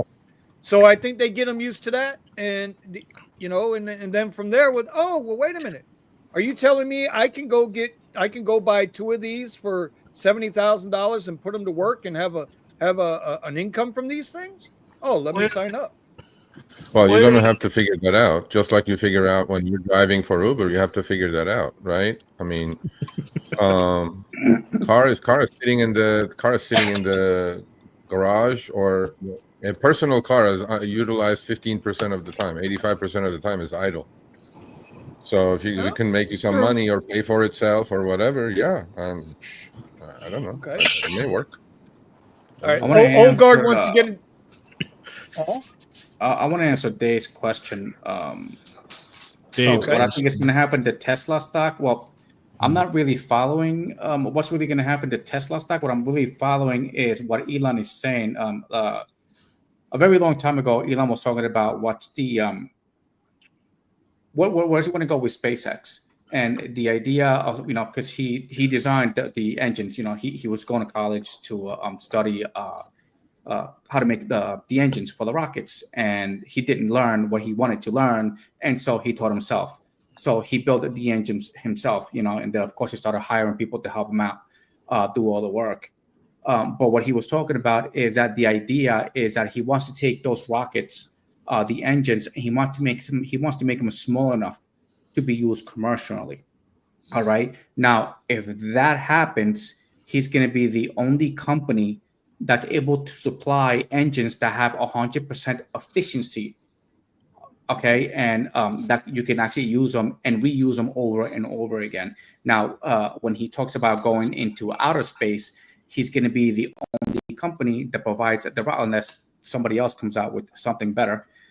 He's going to have the only rockets that can take, the only engines that can take rockets into outer space, let alone other planets, because I still have to see that for it to happen, for it to be a reality. And when that happens, then you commercialize space. So now think about what happened to the Tesla stock if that becomes true. And then autonomous vehicles, which he's got the lead on it, the whole AI that he's got, the chips that are working, NVIDIA, and I know he's got his own. Now there is talks that he's talking about coming out with his replacement for Google search engine. All right, and hopefully he comes out with his with a phone. And the other thing is that the satellites that he's got around the planet, which provide Starlink, and not even talking about Neuralink. Now, Apple works the same way. He gets you hooked on the phone because all the Apple phones work in correlation with your laptop, with your PC, okay, with your tablet, and everything gets all recorded into everything. You can operate it from one place. All right, that's why Apple makes a lot of their money. It's because they hook them in. They hook them in. Now, if Tesla does the same thing, and then all his wires all connected with each other, and then you can connect with them through Neuralink, which I think that's going to be a big deal, because then how do you work if you ain't got a Neuralink installed, let alone the competition? I just think that his market is Tesla's just gonna take off. Assuming everything goes good and Doge actually becomes a thing and he takes off a lot of these regulations. But I mean, look, SpaceX is not part of Tesla. Okay. Correct. Neuralink is not part of Tesla. They're all separate companies. They all have their own valuation. So, Correct. I mean, SpaceX $350 billion last fundraise. Somebody tell Scott to shut up. Tesla just hit $1 trillion market cap, right? Well, after today, maybe a little bit less.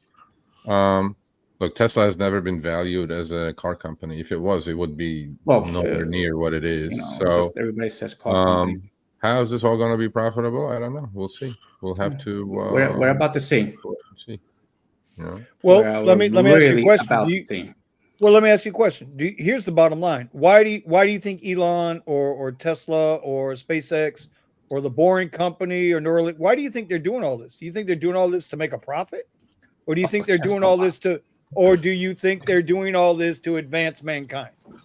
Well, both, obviously both. It goes hand in hand, Vinny. Nothing is done for just for altruistic purposes. Everything is done for result, right? I mean, the result is ultimately, you can enrich yourself, but you can also enrich there was a great video actually that I watched short video of Jeff Bezos, right? Mm-hmm. For 25 years, when Bezos was the CEO of the company, he never took more than $80,000 in salary. Okay, that's out there. You guys can watch it. I think it's on X or whatever. And he says, a lot of people talk about that I'm like the 10th richest, 5th richest person. I have $200 billion and all that stuff, right? He goes, but Amazon is worth $3 trillion, right? He goes, why doesn't anybody talk about how much wealth was created for the rest of the people who trusted me and became my partner in the company? And there was so much wealth created, right? And not everything was done right or wrong, obviously, abusing the worker or whatever. We got that. But ultimately, everybody does something for the value, right? There is a value to something. And when Elon is 400 billion and people talk about this, but what about everybody else that participated in this wealth creation, or NVIDIA or Apple or all these wonderful companies, right? Are they always doing good things or no? But I'm kind of thinking the world has been left behind. United States has dominated over the last 10, 15, 20 years when it comes to innovation, because we have the best minds, most brilliant minds. And although we stopped manufacturing shit, which is a shame because that's where the middle class jobs were, I think, we have proven that the economy, the way it's run, right? It's running out of juice, but the way it's run, it created so much wealth for everybody else's 401k, everybody else's retirement. When you look at it, it's like, you got to take your hat off to these people, man. And, is Elon doing it for money? Well, no, but it's after a few $100 billion, I don't think anybody cares. Right? Yeah. Well, here's how I think about that. And this is the way I was always taught, Sergio. You don't chase the money, you chase the knowledge or the skill set or the title. And if you win the title, the money follows. Yeah. If you achieve the skill, the money follows. Yeah. And I kind of think that's how I at least that's how I see Elon doing it. Is he's trying to achieve whatever it is he's trying to achieve, just like Bezos tried to achieve whatever he was trying to achieve. Even to a point with that one asshole. I hope they string him up in public square. The Microsoft guy, I won't even say his name.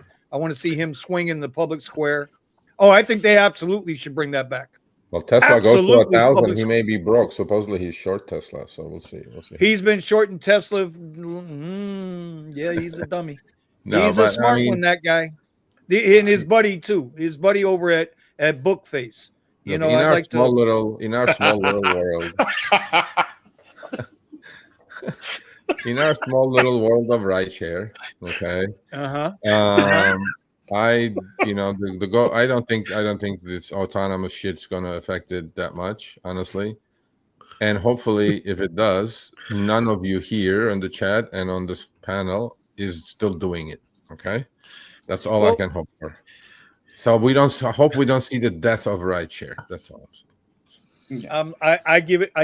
Listen, honestly and truthfully, I give it another year, and however they can weed us down in this next year, however Ariana Huffington plans to control the board at Uber any more than she's already been doing.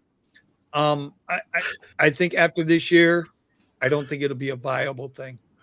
Scott. Okay, hold on. I gotta address this. Scott, you have the worst timing, bro. You have the worst timing. I work for a living. I don't sit in my Suburban and play Sergio's video trading cards, learning how to trade the S&P, bro. I work for a living, sir. I don't get to go to Paris or anything like that, okay? So bite me, sunshine. Bite me. Assuming that you're on vacation because he's on vacation. Bite me, bro. You know what? I got one for you. Hold on, guys. Hold on. You want to play that game? Hold on. I got one for you. He don't even answer the phone when I call him. Hold on. God answers when I call him. Bro, I was in Florida. He didn't even call me. He said he's going to call me like 4 times. He didn't even call me, let alone show up. People drove from Miami to see me, and this guy is like, I'm going to call you in half an hour. I was like 4 days later. Excuse me. Hey, Scott, how are you, buddy? How you doing, bro? How's life? Hey, all right, Scott, I got you live on the show right now, just so you know. Scott, tell him to buy XRP.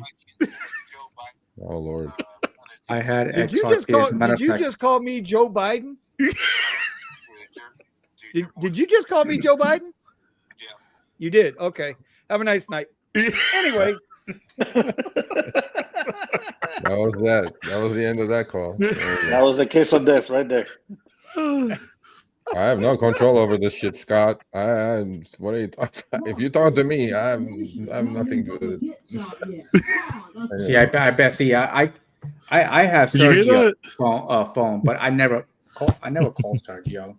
I only send them some stuff. No, might be of some interest. There's a lot going on that we don't talk about, especially. Have you noticed I haven't put out a video in a month? There's a lot going on, bro. I wanted to get to Sergio last week, but I wasn't able to get to Tampa, bro. And the last word I heard from Trent was he was picking you up from the airport, and then we were going to go to lunch. And I had all the fellas, right, fellas? I honestly, I thought about it because I extended it a day actually. Thank you, Scott. For Saturday, I extended it to Saturday 6 p.m. My flight back to LAX. For Scott. My deal dude, was a donation, and I haven't even got my tits out yet. Oh, that's what's up. What else? I was gonna get a plane, Skyline or Sky something that has a local, airline that flies back and forth. Oh, that's Sky. right. What I don't know what it is, Skyline or whatever it was. So I totally looked at the, Silver Airways. Silver, yeah, exactly that one. Yeah, I looked at the rates. Got Skyline out of that, but Silver. Okay, I don't know. I looked at the rates, and then they wanted $480 same day round trip between Tampa and Fort Lauderdale. Like 7 a.m. flight going to Fort Lauderdale and 3 p.m. flight coming out of Fort Lauderdale to Tampa, which my flight was at 6, and I would have just hooked up and went away. I'm like, I'm not gonna pay $480 for a round trip ticket, and I'm like, okay, cool. But next time, there'll be another occasion, I'm sure. So, you went to Tampa, dude. And we missed each other by a week. I mean, I couldn't 300 miles, yeah. So 261. 261. Okay, yeah. All right. Yeah, no, it's all good. I get it. Everybody's busy. Everybody's doing their shit. I'm not nobody special. It's all good. I'm like, whatever. Well, that's true. You're right.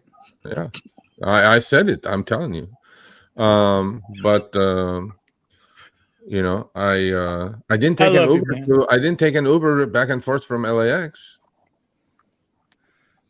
You guys know that? And okay, I had never done this before, so I go to my reservation because my flight was at 5:30 in the morning. And I had to be at LAX at like 4:15.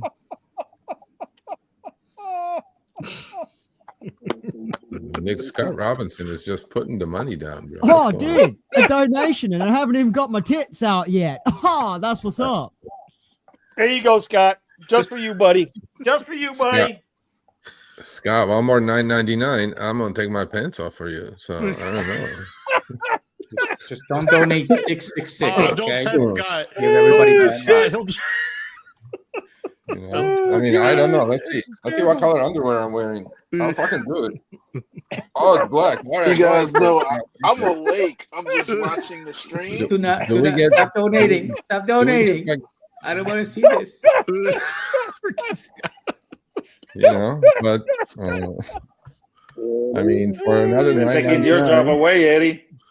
Dude, it's like Hold on. dude, it's like it's bad in the OnlyFans. So you know. what? Wait. No, I don't want him. I want. There it is. Okay, Sergio, do your thing, bro. Well, I'm taking my pants off. No, Did he no. do another one? No. No, What am I doing? Full screen. Scott, don't do it again. Don't do it again, buddy. Stop I'll stop fucking it. do it. I don't give a fuck.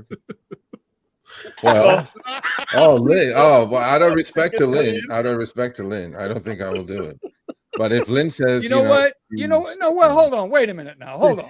Now she might run her drivers coast to coast every Monday night at 6 p.m. or is it 7 p.m.? Is it 6 p.m. or 7 p.m.? Every Monday night on X, Twitter, drivers coast to coast. Now, Lynn, you might run shit there, buddy. But here we go. There it is. There it is. Everybody's got to do it. Everybody's got to put them up. Put up your socks. Put up your socks. Oh, a donation. I haven't even got my tits out yet. No socks. That's what's up. I don't even have socks. Yo, what the fuck? What in the fuck are y'all doing? What What did is this all turn this fucking into? OnlyFans, bro? Well, I Yo, promise. I Hold on, deliver. let's show your socks. So you're gonna crash that The car. Rideshare Garage after dark. There you go. God damn, son. I showed it. I showed it. So there you go. Back and now this is what happens. Come on. Hey. It just took Alex said, "I want to see it." Scott paid for it. I know. So now, Scott, throw a $9.99 for each one of these fools to take their pants off. So who's next? Eddie. Eddie's gotta be next. Buddha. Stop it. God Eddie. damn it. Stop it. Eddie, they took your job, Eddie. You guys, they're paying more here than they do in my subscription. Jeez. Hey man, it's I all need to get a good. commission out of this. Hey, bro, you guys will do anything for $1 Sad thing now, is- dog. Damn. Sad thing is, you do the 30% of that shit. God damn it. What does That's why what's you his do name buy say? a coffee. Yo, what does Kyle says? Know your worth, dog? Hey man, $9.99 is a lot of money these days. You know what I'm saying? Sadly, that pays more than an Uber ride. Yeah, Oh, my definitely. God. More. And- That's and- definitely and- like, And see, this is the thing now. Scott's going to expect a phone call from me now after the show's over. hey. Now he's Hey, going at to least we expect don't. it. Hey, at least Lynn, we I don't. showed it, but for Lynn, I'll show it again. You want to see it again, Lynn? Oh I my showed God! it. No, Dude. hey, cut it out, bro. Cut it out, Sergio. Cut it out. No, but I don't know what's worse. Hey, I don't know what's worse. You dropping your pants on the live, or Chris talking about wearing a Buffalo jersey. I don't know what is worse. I just don't. I don't know. I what's worse. don't know. Hey. But she wants to. We have to. You have to please the audience. You know, Have to please the the audience. audience. Yeah, audience is always right. Lynn I'm all says, for the dude, community. I'm all for the community. dude. I can never unsee that. what in the X-rated Show Me the Money Club is this bullshit, dog? It's HBO stuff, okay? It's HBO, okay? It's no big deal. Right. It's HBO. It's Hey, man. Rideshare Garage after dark. That's right. See that, and then go. Just imagine the stuff that goes on here. Imagine when the Tesla bot comes out. Imagine the stuff that we're gonna get. We're gonna get so creative with that damn Tesla bot. I can sit in my Tesla in my underwear and be on my laptop and do work. There you go. You know what I'm saying? Yeah. There you go. See. There you go. Carrying, Wi-Fi. singing, rideshare drivers who strips and sings at Christmas. Who she's back? Who the hell is this? Uber carolers. Are you a moose? Oh, there's Scott. We got Scott. Scott's on. Wait. Oh, I'm Chopper from the. Here, I'll show you. I'll put something up so you can see what it. Hey, Scott. Asking if I'm a moose. Yeah. Can you guys hear me? Yeah. Oh, yeah. We can hear you. The We 6'3" from Orange County, boy. Scott, we go ahead. So I was in London for I don't know how many days, and then I was in Paris. When you're in Paris and you're ordering an Uber, they can't go on certain roads. Did you guys know that? No. They're blocked. I can't afford to go to Uber. I can't afford to go to Paris. So I mean, I don't know. He's flexing now. I was in London, then I was in Paris. I'm like, I don't know what's happening here. Yeah, just casual, you know. No Casual. big deal. No big deal. And then I went to something Amsterdam. against smoked a lot of something pot, against the and, rideshare companies, or is it just like a public thing where they just don't drive down my road? So the taxi cabs can pick up in front of a hotel, but an Uber can't. They have to be on the street, which is so weird. It's just like Vegas. Yeah, Vegas right. sucks. I was going to say Vegas is like that. Vegas is most of their Uber rideshare pickups are on the back of the properties. And the best, the coolest thing about being in France too, and just Paris in general, is that every Uber driver that connects with you speaks English, because Uber connects the driver that lives there that knows English and connects you with them. That's pretty cool. Oh, that actually is a pretty cool deal. We need that.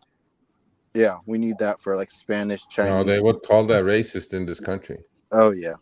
So fuck them. Tony What Chopper. the hell? What the hell is this? Hey, somebody asked me what the hat was from, and I'm showing it. Oh, Tony I was gonna Chopper. say that I'm like, okay, yeah, we got. Hey, see that side was blocked. That was some X-rated stuff. Hey, I just clicked it. I don't know what you want from me. Hey, bro. But yeah, Tony Chopper. He's from One Piece. Okay, all right. What the hell is going on? That's it. I quit. What's happening? I can't even remember. Oh, there we go. Anyway. I answered a question for one of the people talking in the Yeah, chat. we didn't even talk about the dollar per mile bullshit on the commercial insurance. Well, hey, we can talk about it. No, wait. Now here's the one question now, Buddha. Oh. Buddha? Yeah. Buddha, you have an interesting thread going on X right now, buddy. Here, I'll drop it, actually. Let's see. A lot of people are commenting on it, retweeting it. Like, damn. Well, why don't you do it? Wait. You have to have TCP. Huh? No, so there's that's the question. That's right. You don't need TCP to have commercial insurance? No, you don't. Then what's the point of getting commercial insurance then for? Because it says that you need a California permit. If you have a Prius, you can get commercial insurance and earn that dollar. If you're doing 1,000 miles P3 miles, or I don't even know 600 P3 miles, I would do it, because the best commercial insurance you get is not going to cost you more than $1,200, $1,200 to $1,500 a month. So there you go, $500-$600. Scott, step in here, buddy. I wish it was that cheap. So there's only like 2 to 3 companies that will actually insure you for the state of California, and Brookshire is the cheapest one. Okay, if I may suggest, why don't you call Hub International tomorrow? Say the rideshare guy sent me to you, and get a quote from Hub International. There you go. Okay. They're our friends. Okay. And they're not an insurance company; they're a broker, but they will get you some ridiculous rates for commercial insurance. Well, is Hub only work in Cali? Okay. And will they what kind of policies do they have? You have to ask them. I don't know. But $1 a mile buck a P3 mile. Uh-huh. If you're a full-time driver and you're driving your ass off, allegedly $1 per mile, right? Oh, not God. allegedly, it is $1 per mile. I mean, they even gave you your stats. You would have. I saw that tweet, by the way. You would have made what, $41,000 if you had your Here's own the commercial tweet insurance? for anybody that wants to see it. Yep, Yeah, put put it the up. tweet up for us. Yeah, there it is on the chat. Oh, I can't see it. Where's the chat? I can't click on it. Yeah, Bring it up Steven. on your screen. Put it up on the Yeah, That's screen. what I'm gonna do. That's what I'm gonna do right now. Steven sent me this link. I'm afraid to open it. Oh my God. Be It's afraid, not- Scott. Really, be afraid, bro. Be afraid. Trust me. Anyway. The first three is XXX. I'm like, oh, what the hell? All right, here's the tweet. Here's the tweet. There you go. $42,317. Oh wow. Always read the small print. I'm not surprised. Commercial supplement for every Dave, mile with a passenger in a The car. funny thing is, in San Diego, it's 48 cents. In LA County, it's $1. So my question is, if it's 48 cents in San Diego, what about Orange County? When you get a San Diego to LAX trip on that one, Where the car's parked is usually, well, at least on regular insurance, where your car's parked is what determines your insurance rate, but you're still covered everywhere So else. you're you go. saying you somehow ended up in San Diego and you grab an LAX trip from San Diego, you're going to get 48 cents instead of $1? Is that what you're asking? yeah, or does it do it 48 cents until you're out of Carlsbad or whatever, and into Orange County? Well, if you're really interested, I'll get you the details. If you are, don't make me do extra work. If you're not interested, don't. So here's the question. I'm pretty sure where the trip generated from is, they'll go with that rate probably. So I don't need a TCP then.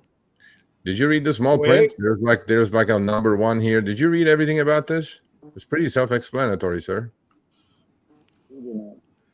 Here's my. I didn't get it, my- or else I would. What? You won't get it because you didn't constitute? drive. Wait. What constitute a commercial permit? What constitutes a commercial permit in LA County? Sure, don't know. See, everybody's looking at the insurance, which I already told y'all 8 months ago they were going to try to get. They're going to try to move this shit across the country and try to get drivers to carry their own insurance. Okay, who's Yeah, is the Scott, TNC the permit, or is it something else? okay, Scott has Well- TCP, right? Scott, Yeah. you have TCP? Yes. Okay. If I have a 6-year-old Prius and I drive 1,000 P3 miles a week, Mhm. okay, and I go find myself a reasonable insurance, let's say 1,500, 2K a month. All right. Why the fuck? Why? Excuse my language. But why the fuck would you want to put a TCP or commercial insurance on a Prius when you could just get a fucking Suburban and now go big balls to the Because- wall? And Why get- would you do that? Like Because the- you already depreciated the car and you're making 2K extra a month if you're driving 1,000 P3 miles. What kind of math are you doing over there? You're making $2,000 extra a month by having your own TCP on a beat up Prius to get this dollar out of it, a car that's already depreciated to zero. That car is giving you 25,000 but- extra cash flow a year. But here, What are you talking about? yeah, again, but I gotta ask, Scott. You would know because I know you got one. What constitutes a commercial permit in LA County? Oh, I have no idea. I just got it just Because I had can to tell get you in Broward County, business. because I can tell you in Broward County, you can't get a commercial permit. Okay, you know what? I'm Yeah. gonna find this out for the next couple of weeks. If you guys are around, I'll call Uber tomorrow. I go, give me the exact goddamn details. I have a 6-year-old Prius with 180,000 miles on it. I want to get this dollar. I'm driving 1,000 P3 miles a week. That's 4K a month. Okay. I'm gonna go buy myself a commercial insurance. Do I need TCP? What other questions you guys want me to ask? Do I need Well, TCP? but No, that's it. what constitutes What the constitutes permit? a commercial permit? Yeah, Okay, I will ask that a question. permit to drive in California. because Well, that's does commercial insurance automatically go with having a permit? no. Do you need No, it doesn't, because you have to register with you either have to have the TNC, the TCP registration in order to do commercial with the vehicle in California. Mhm. So we're Yeah. covered under TNC, and I having get to have that. the badges on the cars. So I if get it's so then the question I know. is, does the badge cover? Does your badge for TNC cover the California I'm just permit? gonna give him this hypothetical, which is I have a 6-year-old Prius, and I want to get this $1 per mile, Yeah. per P3 mile, and see what do I need to they do? tell you. Yeah. Yeah. What do I what need they to tell do? What you. do I need? What do I need? Just tell me what I need. That's it. And if That's it. in that case, you still can't give private rides. Well, I No, then you no, can do all the no, you private rides can't. and do whatever you want. So- But what I just want to know if No, I'm this is talking about the permit versus actually having TCP. okay. Well, we'll find out tomorrow, and then next time I'll Well, let you guys know. let me ask you a question, Scott. Scott, you've got a commercial permit, right? Yeah. You got No. your TCP. He is No, TCP, yeah. That's it. Well, what the fuck is the difference? Exactly. It's I think there's California. a difference. Keeping it real with Dom, 42,000 is not what he made. This- He would have made 42,000 more on top of what he made already. Dom, keeping it real with Dom, Okay, so Scott, extra. Scott, can you hail off the street? Yeah. Oh no, No. you can't hail off the No. street. No. No, I No. can't. No. Hey, Scott. Yes. Not Obsidian Scott. Yes. Scott. See, I like Scott's not Because- saying anything. He's letting me the answer. reason why I'm saying this is because Eddie, and I was talking to Eddie earlier about this today. Like Eddie was trying to catch on with Black Lane. And he went and got his chauffeur's license there with City of Austin. Is that correct, Eddie? That is correct, Amando, senor. But they don't want to write you an insurance policy, do they, Eddie? No. Correct. So how it works with a Black Lane only requires one car to have a commercial insurance, but it has to be under a business. And I need to have commercial insurance, and I need to have a limo license. Same thing with California, which the city provides. The only issue is that the city provides me to have a business, commercial insurance, and have insurance for 4 cars, either four limo, 4 5-seaters, or 1 stretch. So, talk about gatekeeping, Jesus Christ! So now I can work with Black Lane with commercial insurance, but I need to put it under the business. But to work in the city, I need to have my limo license and commercial insurance, but I need a minimum of 4 cars in that insurance. So, and you know what, Steven, I'm going to push back on you. You say it's gatekeeping. It's not gatekeeping. They do it for a reason. They do it to protect the businesses that are there. So not everybody and their brother is out there running wild on the street trying to pick people up. You know, you have to. But you already went through the process of getting verified, background checked to qualify. If it's not in the here in Broward County, it's in the charter.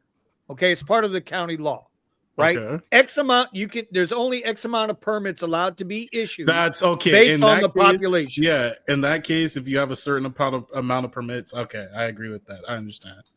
But that's why I just said. So now when they say commercial permit, are they referring to what Nevada has?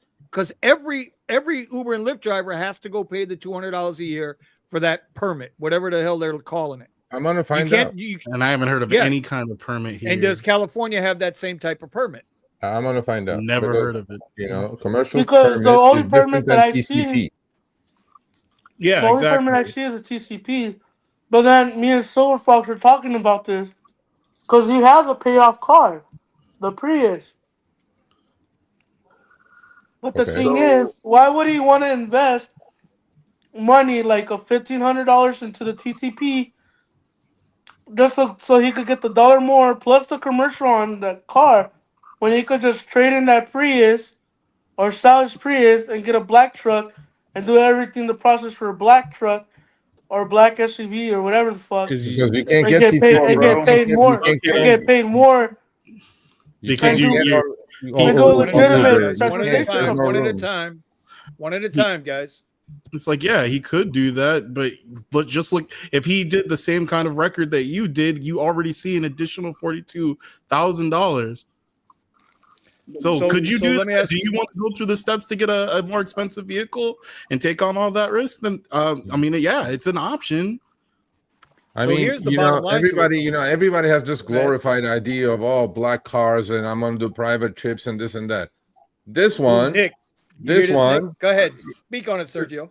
This one is giving you the option of earning an extra $42K. Yes. On the same exact goddamn car you're driving now.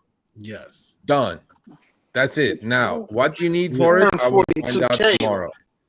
I'm actually interested now. I'm in LA County. I may just give it a shot. Let's see how it works. Because I'm sorry. So here's the bottom line, right? Uber doesn't do shit unless they're going to make money on it.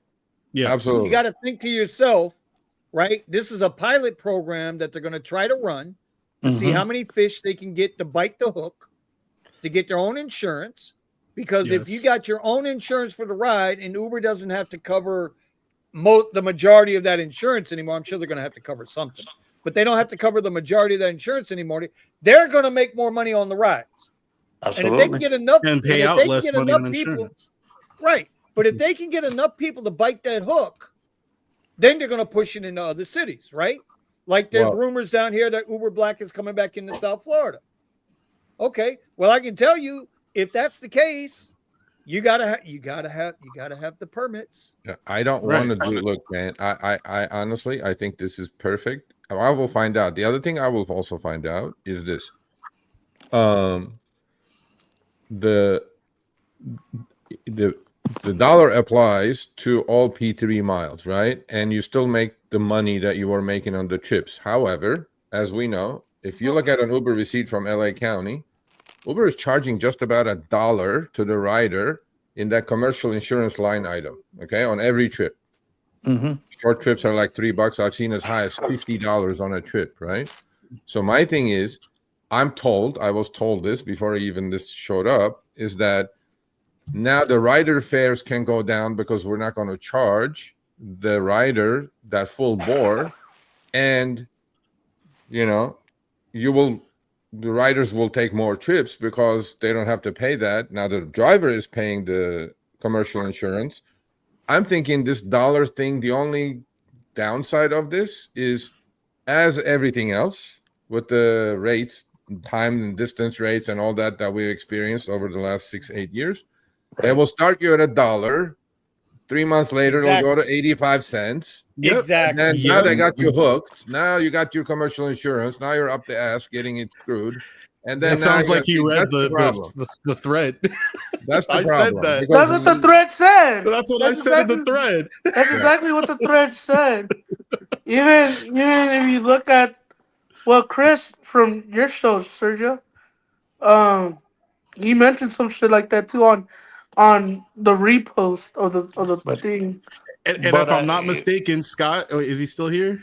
Yeah, I'm still here. Yeah, she's here. So then you have to, when you get your commercial insurance, isn't it like pre-funded or something, or you have to, you basically agree to the full amount right when you start the policy, so like you're almost in a essence can't cancel it. Yeah, it's like your regular car insurance. Yeah, it's insurance policy. Yeah. But I pay for it right there on January 1st. I pay for the whole amount. I don't do the monthly stuff or anything. A year or 6 months? For a full year. Gotcha. Full year. Yeah. Okay. All right. So there is no like month to month, but can you do month to month? You can. You can if you really want to. But then the premium. Don't they higher. drive it up? Yeah. Yeah. Okay. It costs a lot more. Yeah. So if you do the full year. How would this affect the people that's renting, like with Hertz and Avis and all of those companies? It sounds like it wouldn't even be an option for you. No, it's not going to be an option for that because you can't get have to own this vehicle. Yeah, because you won't be able to get your own insurance on it. And it's all it would benefit. So the only people that would benefit are people that have paid off cars. Well, not necessarily. You can get commercial insurance on a non-paid off car. Yeah, it has to be registered under your name. Yeah. Well, that's what we need. No, they have to be registered commercially, though. That's what we still need to find out. Do you need to be registered commercially You're gonna have to or be. is a permit? Is there a separate No. permit for this? Insurance. Okay, That's look, what But it they if sounds you like. have, bro, they sent this to Buddha. Okay, they sent it to a whole bunch of drivers. The screenshot I showed was another driver from LA who said, I may actually do this because he was going to make like $33,000 or $36,000 more with that dollar. I received it from a driver from San Diego County. They're testing it there. They're testing it in LA. I'm like, my only gripe or downside with this would be, and I will tell them this. I go, okay, you're going to charge less to the rider because the commercial line insurance is gone, but then I know they will play with that marketplace fee, right? Because they will definitely play with that marketplace fee. And the trip will not go down actually. So I saw a trip the other day that went from West Hollywood to Disneyland. It's about 43 miles. $50 was the commercial line item. All right.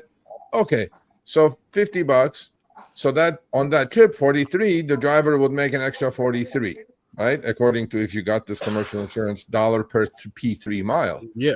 And then so the 43 will be paid to Uber by Uber to you, but who's paying Uber that 43? I'm not even sure how this math works. I think, Sergio, I think it's going to be Uber will pay that, but they will get the money from everyone that doesn't have commercial insurance. They'll cut their rates a little bit more too, because then Uber has to protect them. Possibly. For Uber, it's a great idea for them to tell everyone to get commercial insurance. Yep. Because then it protects their assets. Great idea. Yep. But this is what I was asking for from the beginning. I wanted to pay my own insurance because, I mean, at least if you look at the rates and depending on how much you drive, you're saving on money. But you're getting guys with based upfront on pricing. the premise. Let's talk about it, Vinny, cuz. Upfront pricing and this extra dollar a mile ain't gonna mean a fucking thing to your bottom line. Because they play around with the fuzzy math all the time with upfront pricing. How is it that on one trip? What? You guys got upfront pricing out there, don't you? True. And is this is for rides across the board, right? Every platform, X, shared, comfort, inner city, whatever the fuck it is, right? You got to be out your fucking mind to go. You got to be out your fucking mind to go get private commercial insurance for a car you're going to do X rides in. You got to be out your fucking mind. What if you're driving 1,500 P3 miles a week? If Sergio, that's a big if. How many guys? No, but there are a lot of drivers that do. There are a lot of drivers that do what? They do it. How many drive? What percentage of drivers actually drive 1,500 miles, period, in a week? A lot. If you're full time, you're in LA. You're driving about 12 to 1,500 a week. I do. P3 miles. Ask Buddha. Ask Buddha. Ask Buddha how many let's miles ask Buddha. Buddha, because he lives out in the boondocks, right? So he would be an extreme case. Buddha, how many miles a week? Total miles. Not P1, I got the stats right here. Hold on. Okay. Tell me how many miles you drove. How many miles do you drive a week? Let me see. Last time I checked, it was 1,557 miles a week. But here, I got it right here. Wow. When did you get the car? When did you get the car? And how many miles you have? Last week I drove 1,443 miles. Damn. Man, I put 200 to 300 miles on the car daily. Now, okay. Wait. Now that's Curry and all that other stuff, right? That's just driving, bro, regardless of asking the seat or not. Okay, all right. No, so now, Sergio, what you're telling me is P3. Has to be P3. Yeah, exactly. Well, thank you. Nick beat me to it before he froze up. Nick, you're frozen, by the way, buddy. But and screenshot. Got it. So let's see. So let's say. Hold on. Where's Dom at? Dom says he's doing a lot of this mileage too. I want to know what he did 4,200 miles per month this year. Okay. Okay. So that's 42. So that's 1,000 miles a week, right? Yeah. Now 1,000 miles a week, P3. P3 is ass in seat, right? You got somebody in the car. Yeah, P3 is you picked up, you're on your And way if to you're a destination. cherry picker, if you're a cherry picker, So bro, that is now what's it fair to say? 30% of the time, 40% of the time you're driving. depending. No. P3 is about 80% is P3 of what you're driving.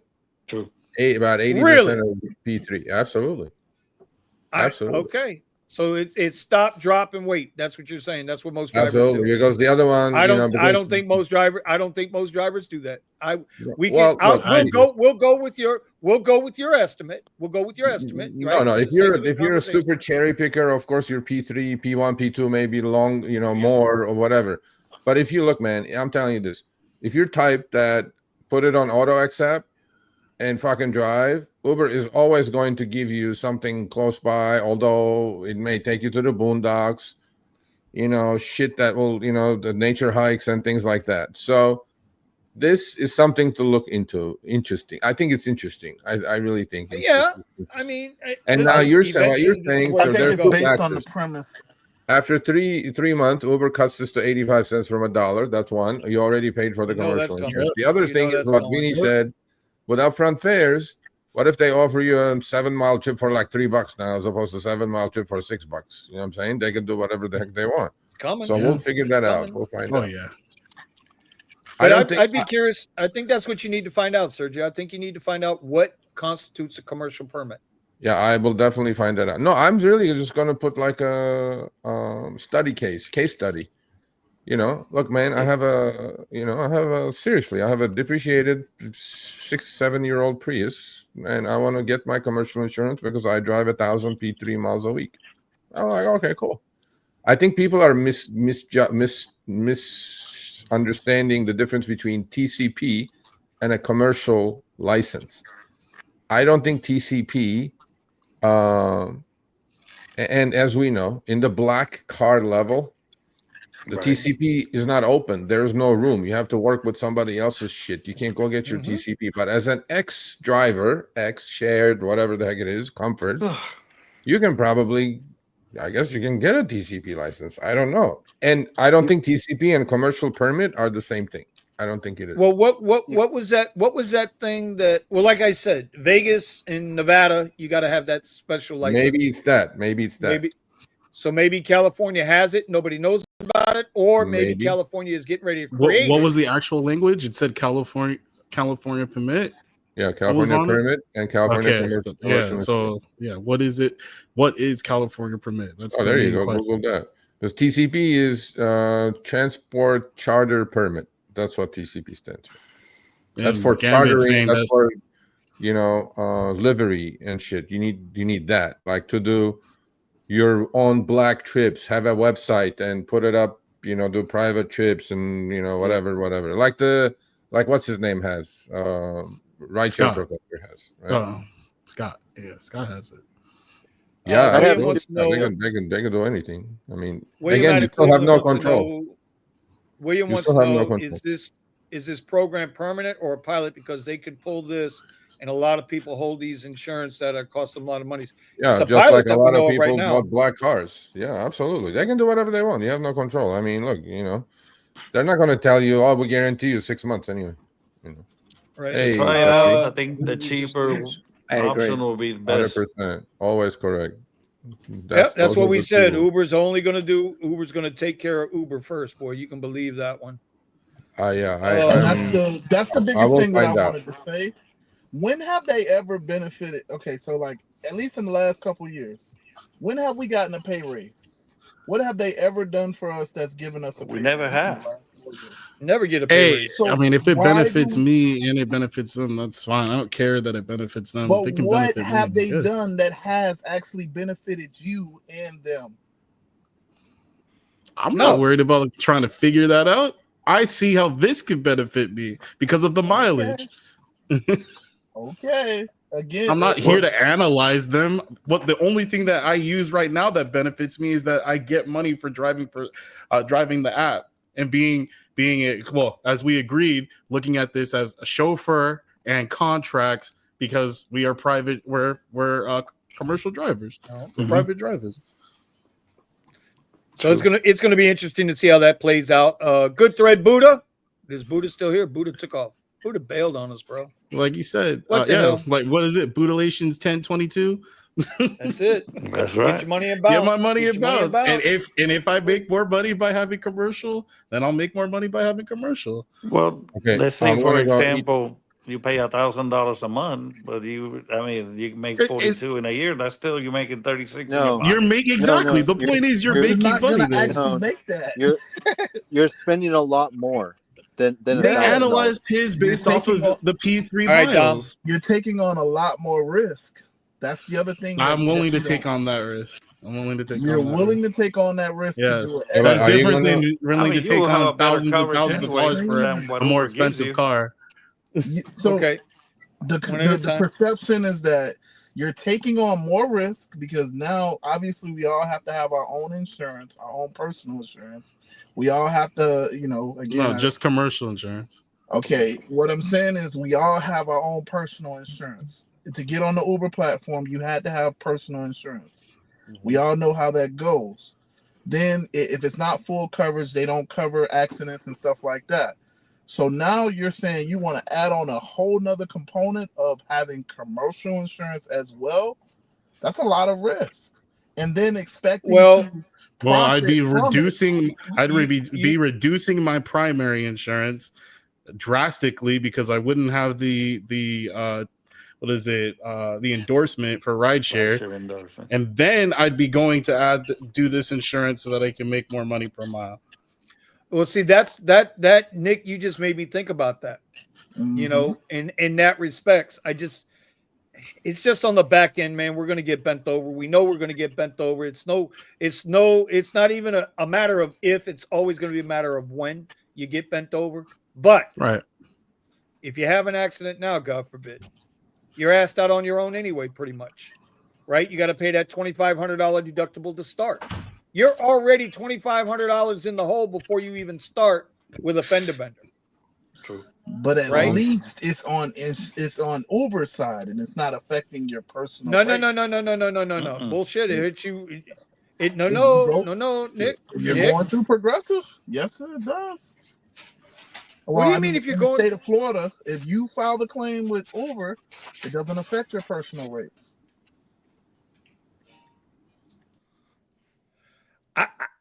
I can't say I know that or don't know that. I've never had an accident like that. If you have, but I know my buddy Mike. But I know my buddy Fireman Mike, right? Got the front end of his QX60 tore up because some chick decided to hit the brakes in the middle of 95, right? And that first $2,500 came out of his pocket. Yes, you're talking about the deductible. You're right. Their deductible is $2,500. That's what I'm saying. No. We're talking about your personal rate, what you pay the insurance company every month. That was never affected. His was Fireman Mike. Oh, absolutely. Yeah, he had an accident driving while he was driving Uber, and so did I. And he had the rideshare supplement. Yep. His rates are through the roof. Yeah, it affected my insurance 100%. But Nick, I know you've had an accident, so it didn't affect your rate. Is what you're saying, gentlemen. I have to go eat my one meal a day. But actually, somebody just texted me who was watching it on the show. He made an amazing point. He goes, "Will that $1 a mile count towards Proposition 22?" Oh, y'all got that issue out there too. That will put you way over Prop 22 I'm not number. Prop 22. I'm fine with that. That's okay. I will add that question for sure now.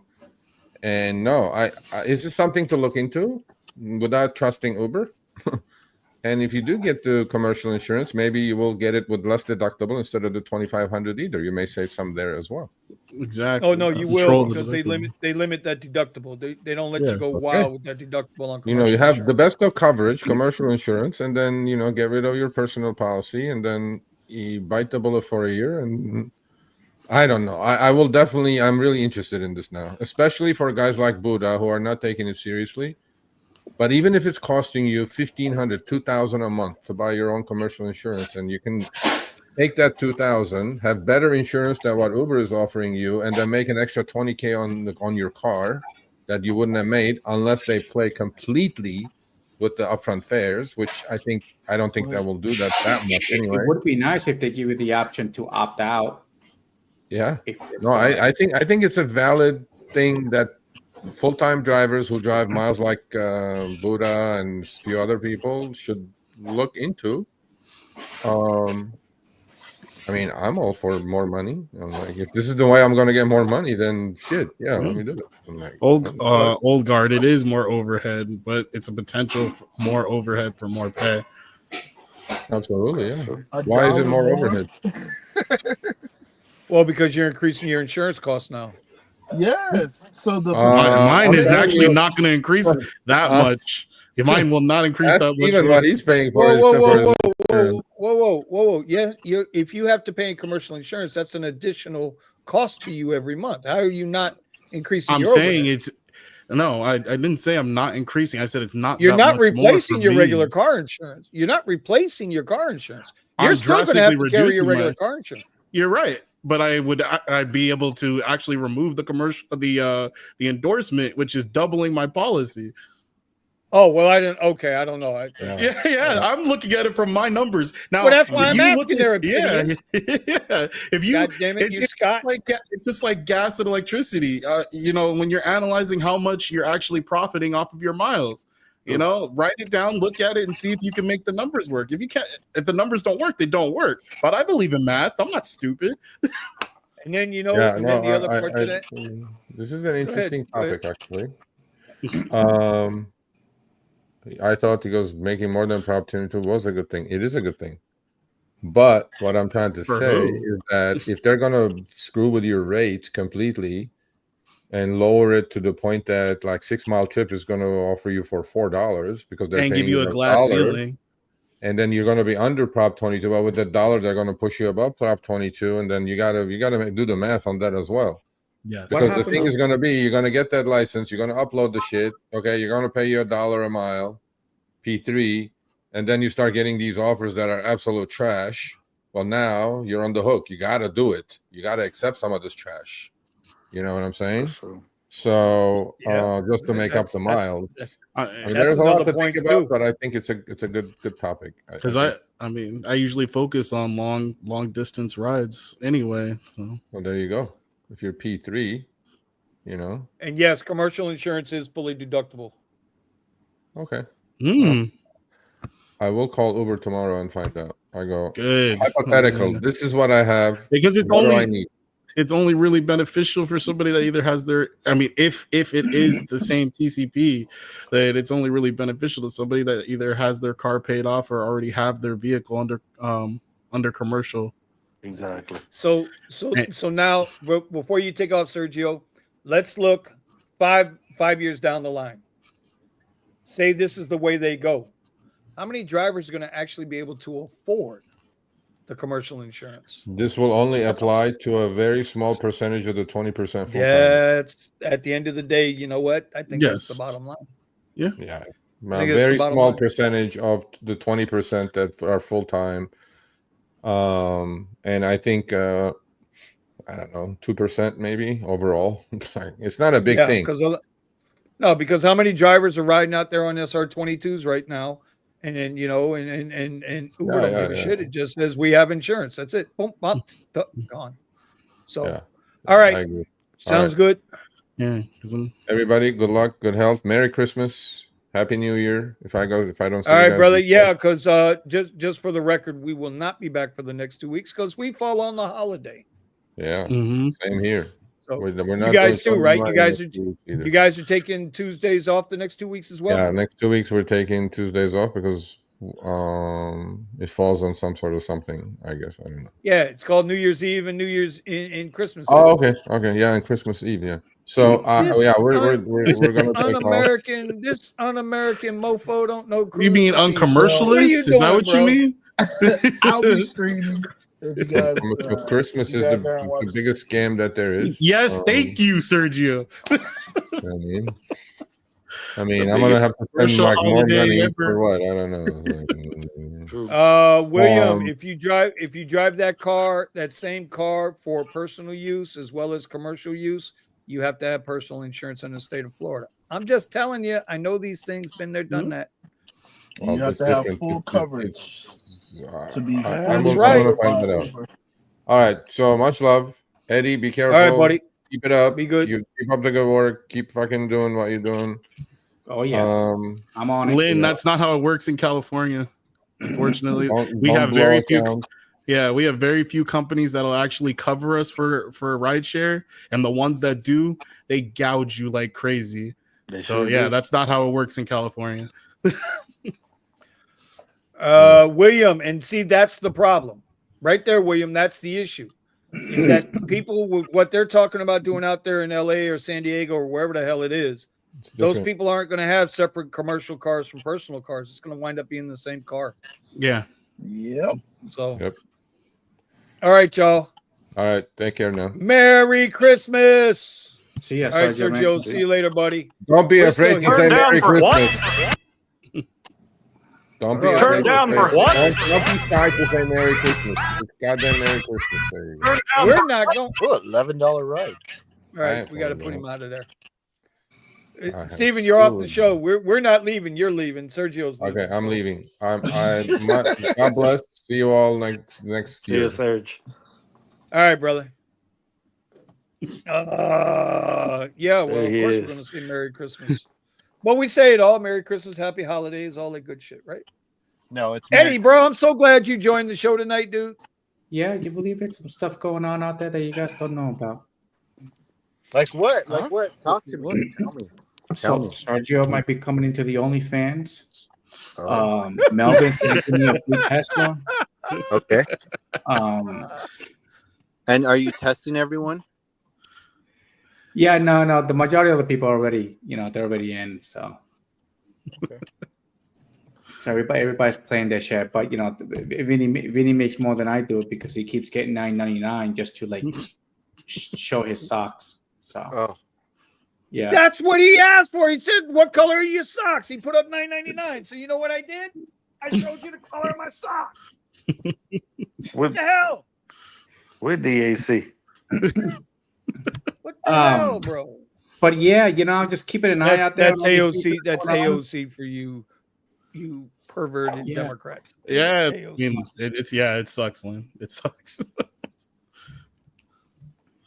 But anyway, everybody else doing, besides Melvin working at the dealership and everybody else doing their thing. Me and Vinny are doing the whole I have a quick question for you guys. See if you guys can help me. Huh? I have a quick question for you guys. Go ahead. Okay, out of these three cars, and I'll give you the price points and all that. Lincoln Navigator 2023, $79,000 for it. It's used, or a 2025 GMC Yukon Denali, not fully loaded or anything, but just standard Yukon Denali XL, or a 2024 Cadillac Escalade, but just standard with the long base. Which one's cheaper, the Denali or the Esco? They're roughly both the same. What price are you talking? Both of them brand new. Black on black, brand new. Then I would toss up either the Denali or the Esco. Probably the Esco because that's what feeds people's ego more. It does. That's what people like. Because either way, you're gonna have the problems with the transmissions anyway at some point. But the Denali and the Escalade at the same price? Yeah, they're roughly the same price.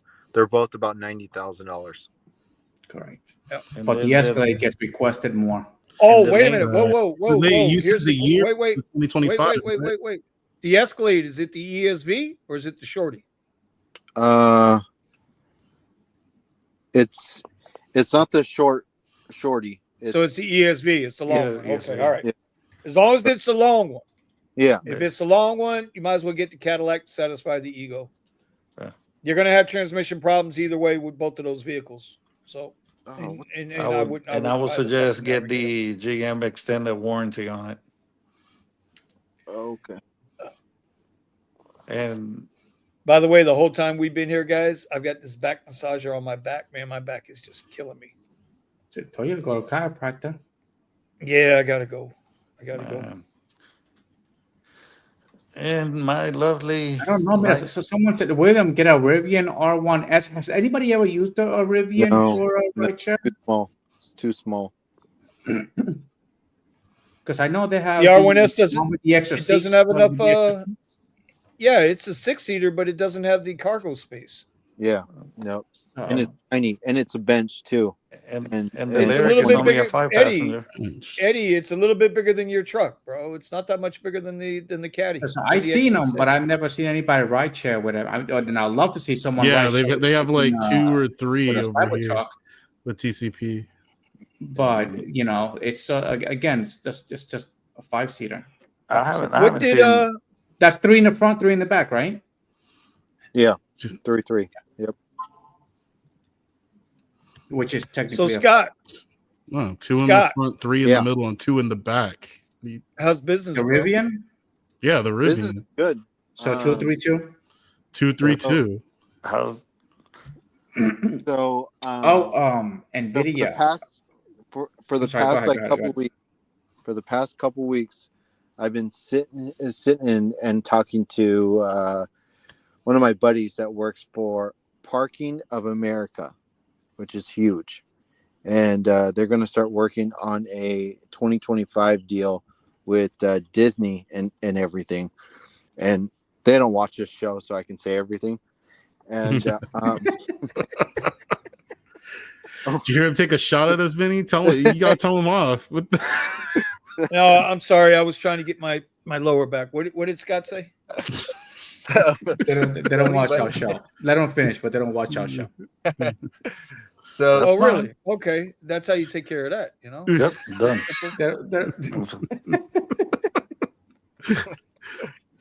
So this company, I'm going to start working with them in 2025, and they get the contract done and signed and everything, and then I will be able to transport people that are booked for the Grand California Disneyland Hotel, Paradise Pier, the Hyatt Hotel, a bunch of hotels in Anaheim, which is perfect. Scott, if California wasn't such a shithole, I'd move out there and come work for you, buddy. You can, because it's a shithole. I'm not moving to California. Oh wait, here's another flex for you guys. Here's another flex. I tried to get $150,000 loan for this house that's behind me. So okay, and nope, the interest rate was too high. Wait, the house that's right behind you? Yeah. So my neighbor's house that's behind, they're selling their house at $699. And all I needed is $150K. So if anyone has it, let me borrow it. He said, "Let me borrow it." I'll pay you back and more. Hey Scott, before you decide on the Escalade or the Yukon, find out they should have, one of them should have a special APR. Oh, okay, yeah. So I've been sitting there talking to both sales reps, and I'm just waiting until the end of the year to make my decision, and that's it. So okay, all right, cool. Eddie, you want to tackle this question before we get out of here? Dave, listen, NVIDIA. All right, listen, I've never had NVIDIA. I didn't even know NVIDIA was doing, like, they were really big on this AI chips until Vinny started talking about them, and I started looking into them. Mm-hmm. And they make they make the AI chip. Which what are they running for? $30,000 right now? A chip, just one chip, which I think it's like $30,000 per chip. And right now they're the leading company in AI, and also Elon is working with them, because even Elon has got his own AI chip that he's working on.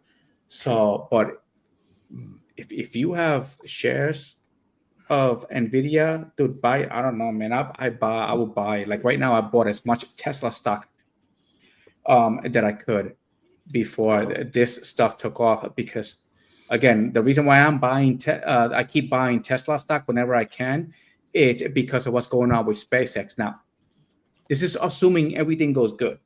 If everything goes good, because if Trump doesn't win the presidency, his company would have been freaking screwed humongously.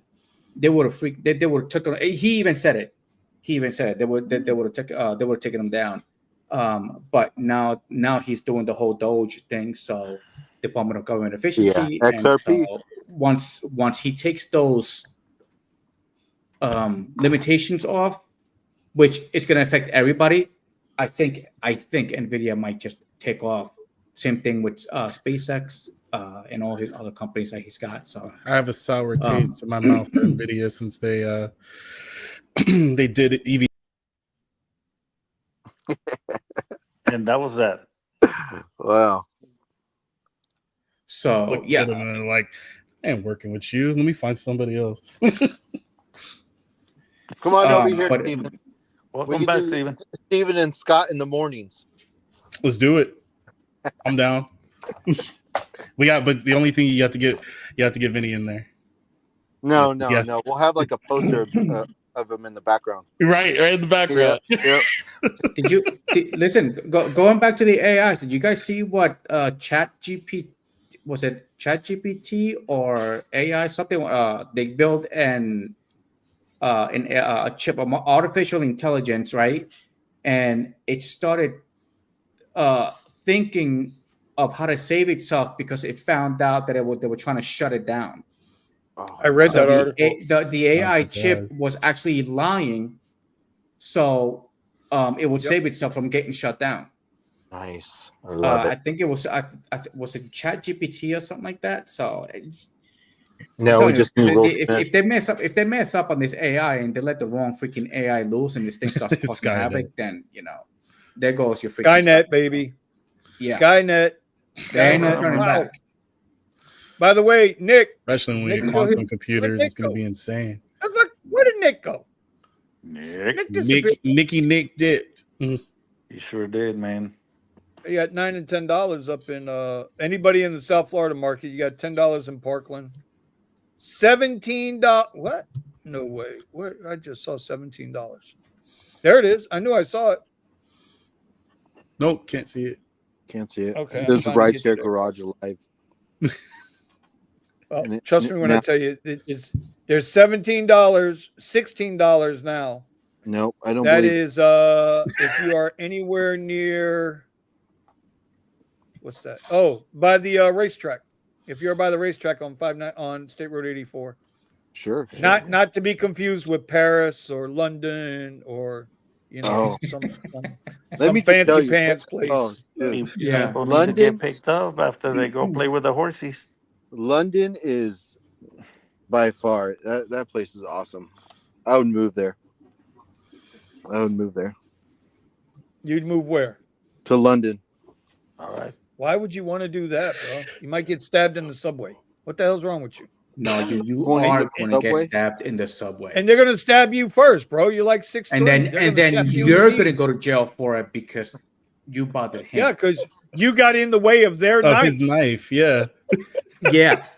So just be aware that I keep seeing I keep seeing that guy on X that he was having an interaction with somebody and he was strolling his kid, his baby, and guy stabbed him in the neck, died. He walked like 10 feet and then he just collapsed on the floor. And the guys were recording the whole entire thing while the guy's dying. So I don't know what's sicker, that or that you watch that video. They posted it. SB Ride says we send all our delinquents to Florida. Oh hell no! Actually, they go to Texas. They go to Texas. We get all the New York brats. No, listen. I think you might get an influx in Florida because they're leaving Texas real fast. I mean, they're like self-deporting because they already started here. No. I don't think you understand what SB is saying. When I say California is a shithole, SB is defending his state by saying, "Well, we're sending all the assholes to Florida." Well, he's defending his state, and I love you for it, bro. Absolutely. And they're all the people from California running over to Texas like crazy. Yeah, but then they come here and then they were like, "Oh, we gotta go." Well, no, we're not running over there. Them on the way out. Right here. They're getting run over too. They can leave. All right. So anyway, let's wrap this up for the night. Let's get this one done. We are not going to be back until after the new year. So it'll be the second Wednesday of the new year, 2025. I hope everybody has a very safe holiday weekend. It's going to be interesting. And I'll probably go live a couple of times. I'm sure a couple of the guys here will go live a couple of times. It's going to be interesting to see what New Year's Eve does. I can tell you right now, I don't plan to drive New Year's Eve. I do not plan to drive New Year's Eve. I'll be out there. Listen, crap It keeps getting worse. it depends on It just, I got to tell you, do you trust it? I get that because they screwed us last year. They absolutely took no Scott surge and turned him until into a prison bitch. They turned Scott into a prison bitch last year. Okay, and the rest of us had to pay the price for that. We had to pay the price for that. No. That was Steven taking a $290 ride let it go. At 11:30 going. Oh, that was last year, wasn't it? Yeah. Oh my God. Oh, now I'm in Vegas. That was last year, wasn't it? Yes. Oh, that's right, Steven. 290. Hold on. Steven, explain yourself, bro. Yeah. Oh my God. Yeah. I explained myself at the week after. You sure did. You sure did. He celebrated New Year's Eve in the car. And guess what? It was last I don't remember. $200 at 11:30. So I had already I think I was at 600, and the surge had died. And then when the surge died, I went to go charge. The surge died, and I was like, I'm not going to get any other any good rides. There was no surge. So I see this ride going to Vegas. I'm like, all right, I'll take it because it like he said, it was $290, and I'm like, let me get. And I tried to find a better ride with that. Yeah, I tried to suggest some things, but unfortunately, the person that made the ride wasn't in the car. So yeah, I was like, you know what? I'll just take you. And yeah. And so you drove 3 hours one way. I did. Yes. 3 hours one way. No. To find out. Huh? 3 hours one way. No. Ooh, $23. The north ride over there is about 4. What is it? Scott, you on the truck in your truck. Say it again. How long? How many hours? That's what I'm trying. Wait, This what? is New Year's Eve. How many hours to? Yes, this was New Year's Eve. Vegas. Yeah, to Vegas. Okay. Oh, it's from LA to from LA. Like this guy right 4 here. hours. Oh my God. This guy right here. I would love I to had hear to from what your charge significant other was saying while you were on this 4-hour ride. She slept part of it. She kept calling me during some part of it. Yeah. Made it there. Yeah, but it took like 5 hours for me to get there. And 5 hours For back, 10 hours. Because I had to charge twice. Nope. For 293 miles? You don't have the long range? I do have the long range, but I don't know if it was it was windy. How many miles is it? What? Snacks.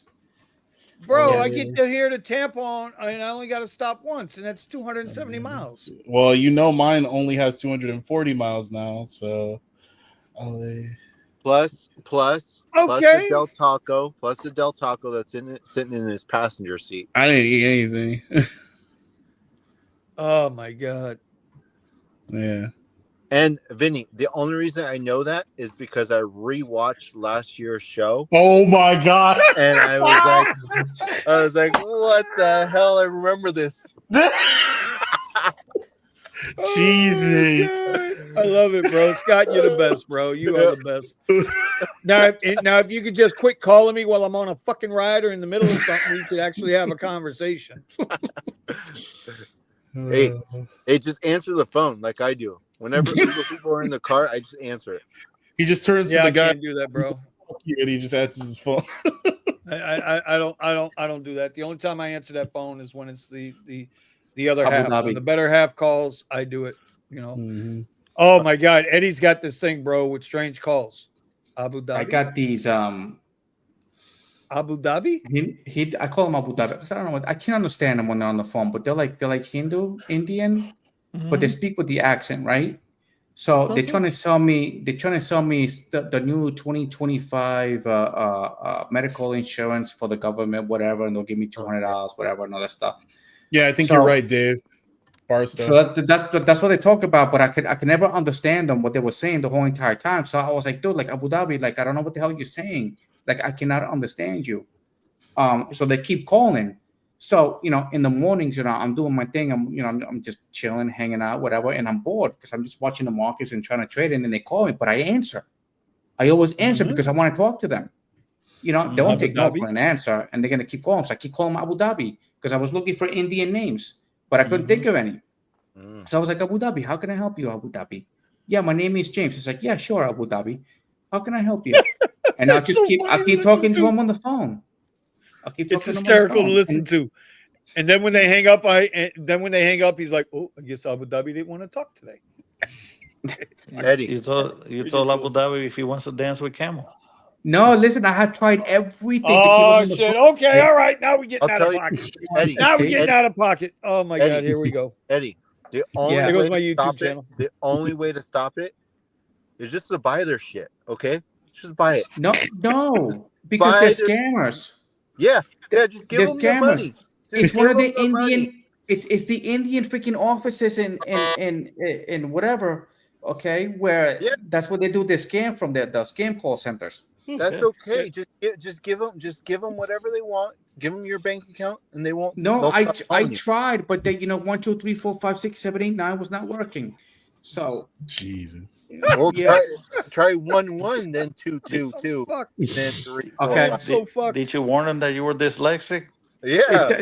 Sometimes I even brought up the OnlyFans. Okay, I even pretended to be a gay sex 1-800 number. Okay, that didn't work either. I was like, dude, it was not working. Hello, you have reached 1-800. Oh, dude, and they want to go for it. Wait a minute. What do you mean pretend? That I pretend, it's what I use with you guys on the OnlyFans. I just use it too, and it's just it wasn't working. Dude, sometimes they don't even say anything. They'll stay on the phone and they'll listen, but you're gonna make me laugh tomorrow in the stupid middle of the stupid finance certification that I had to take class.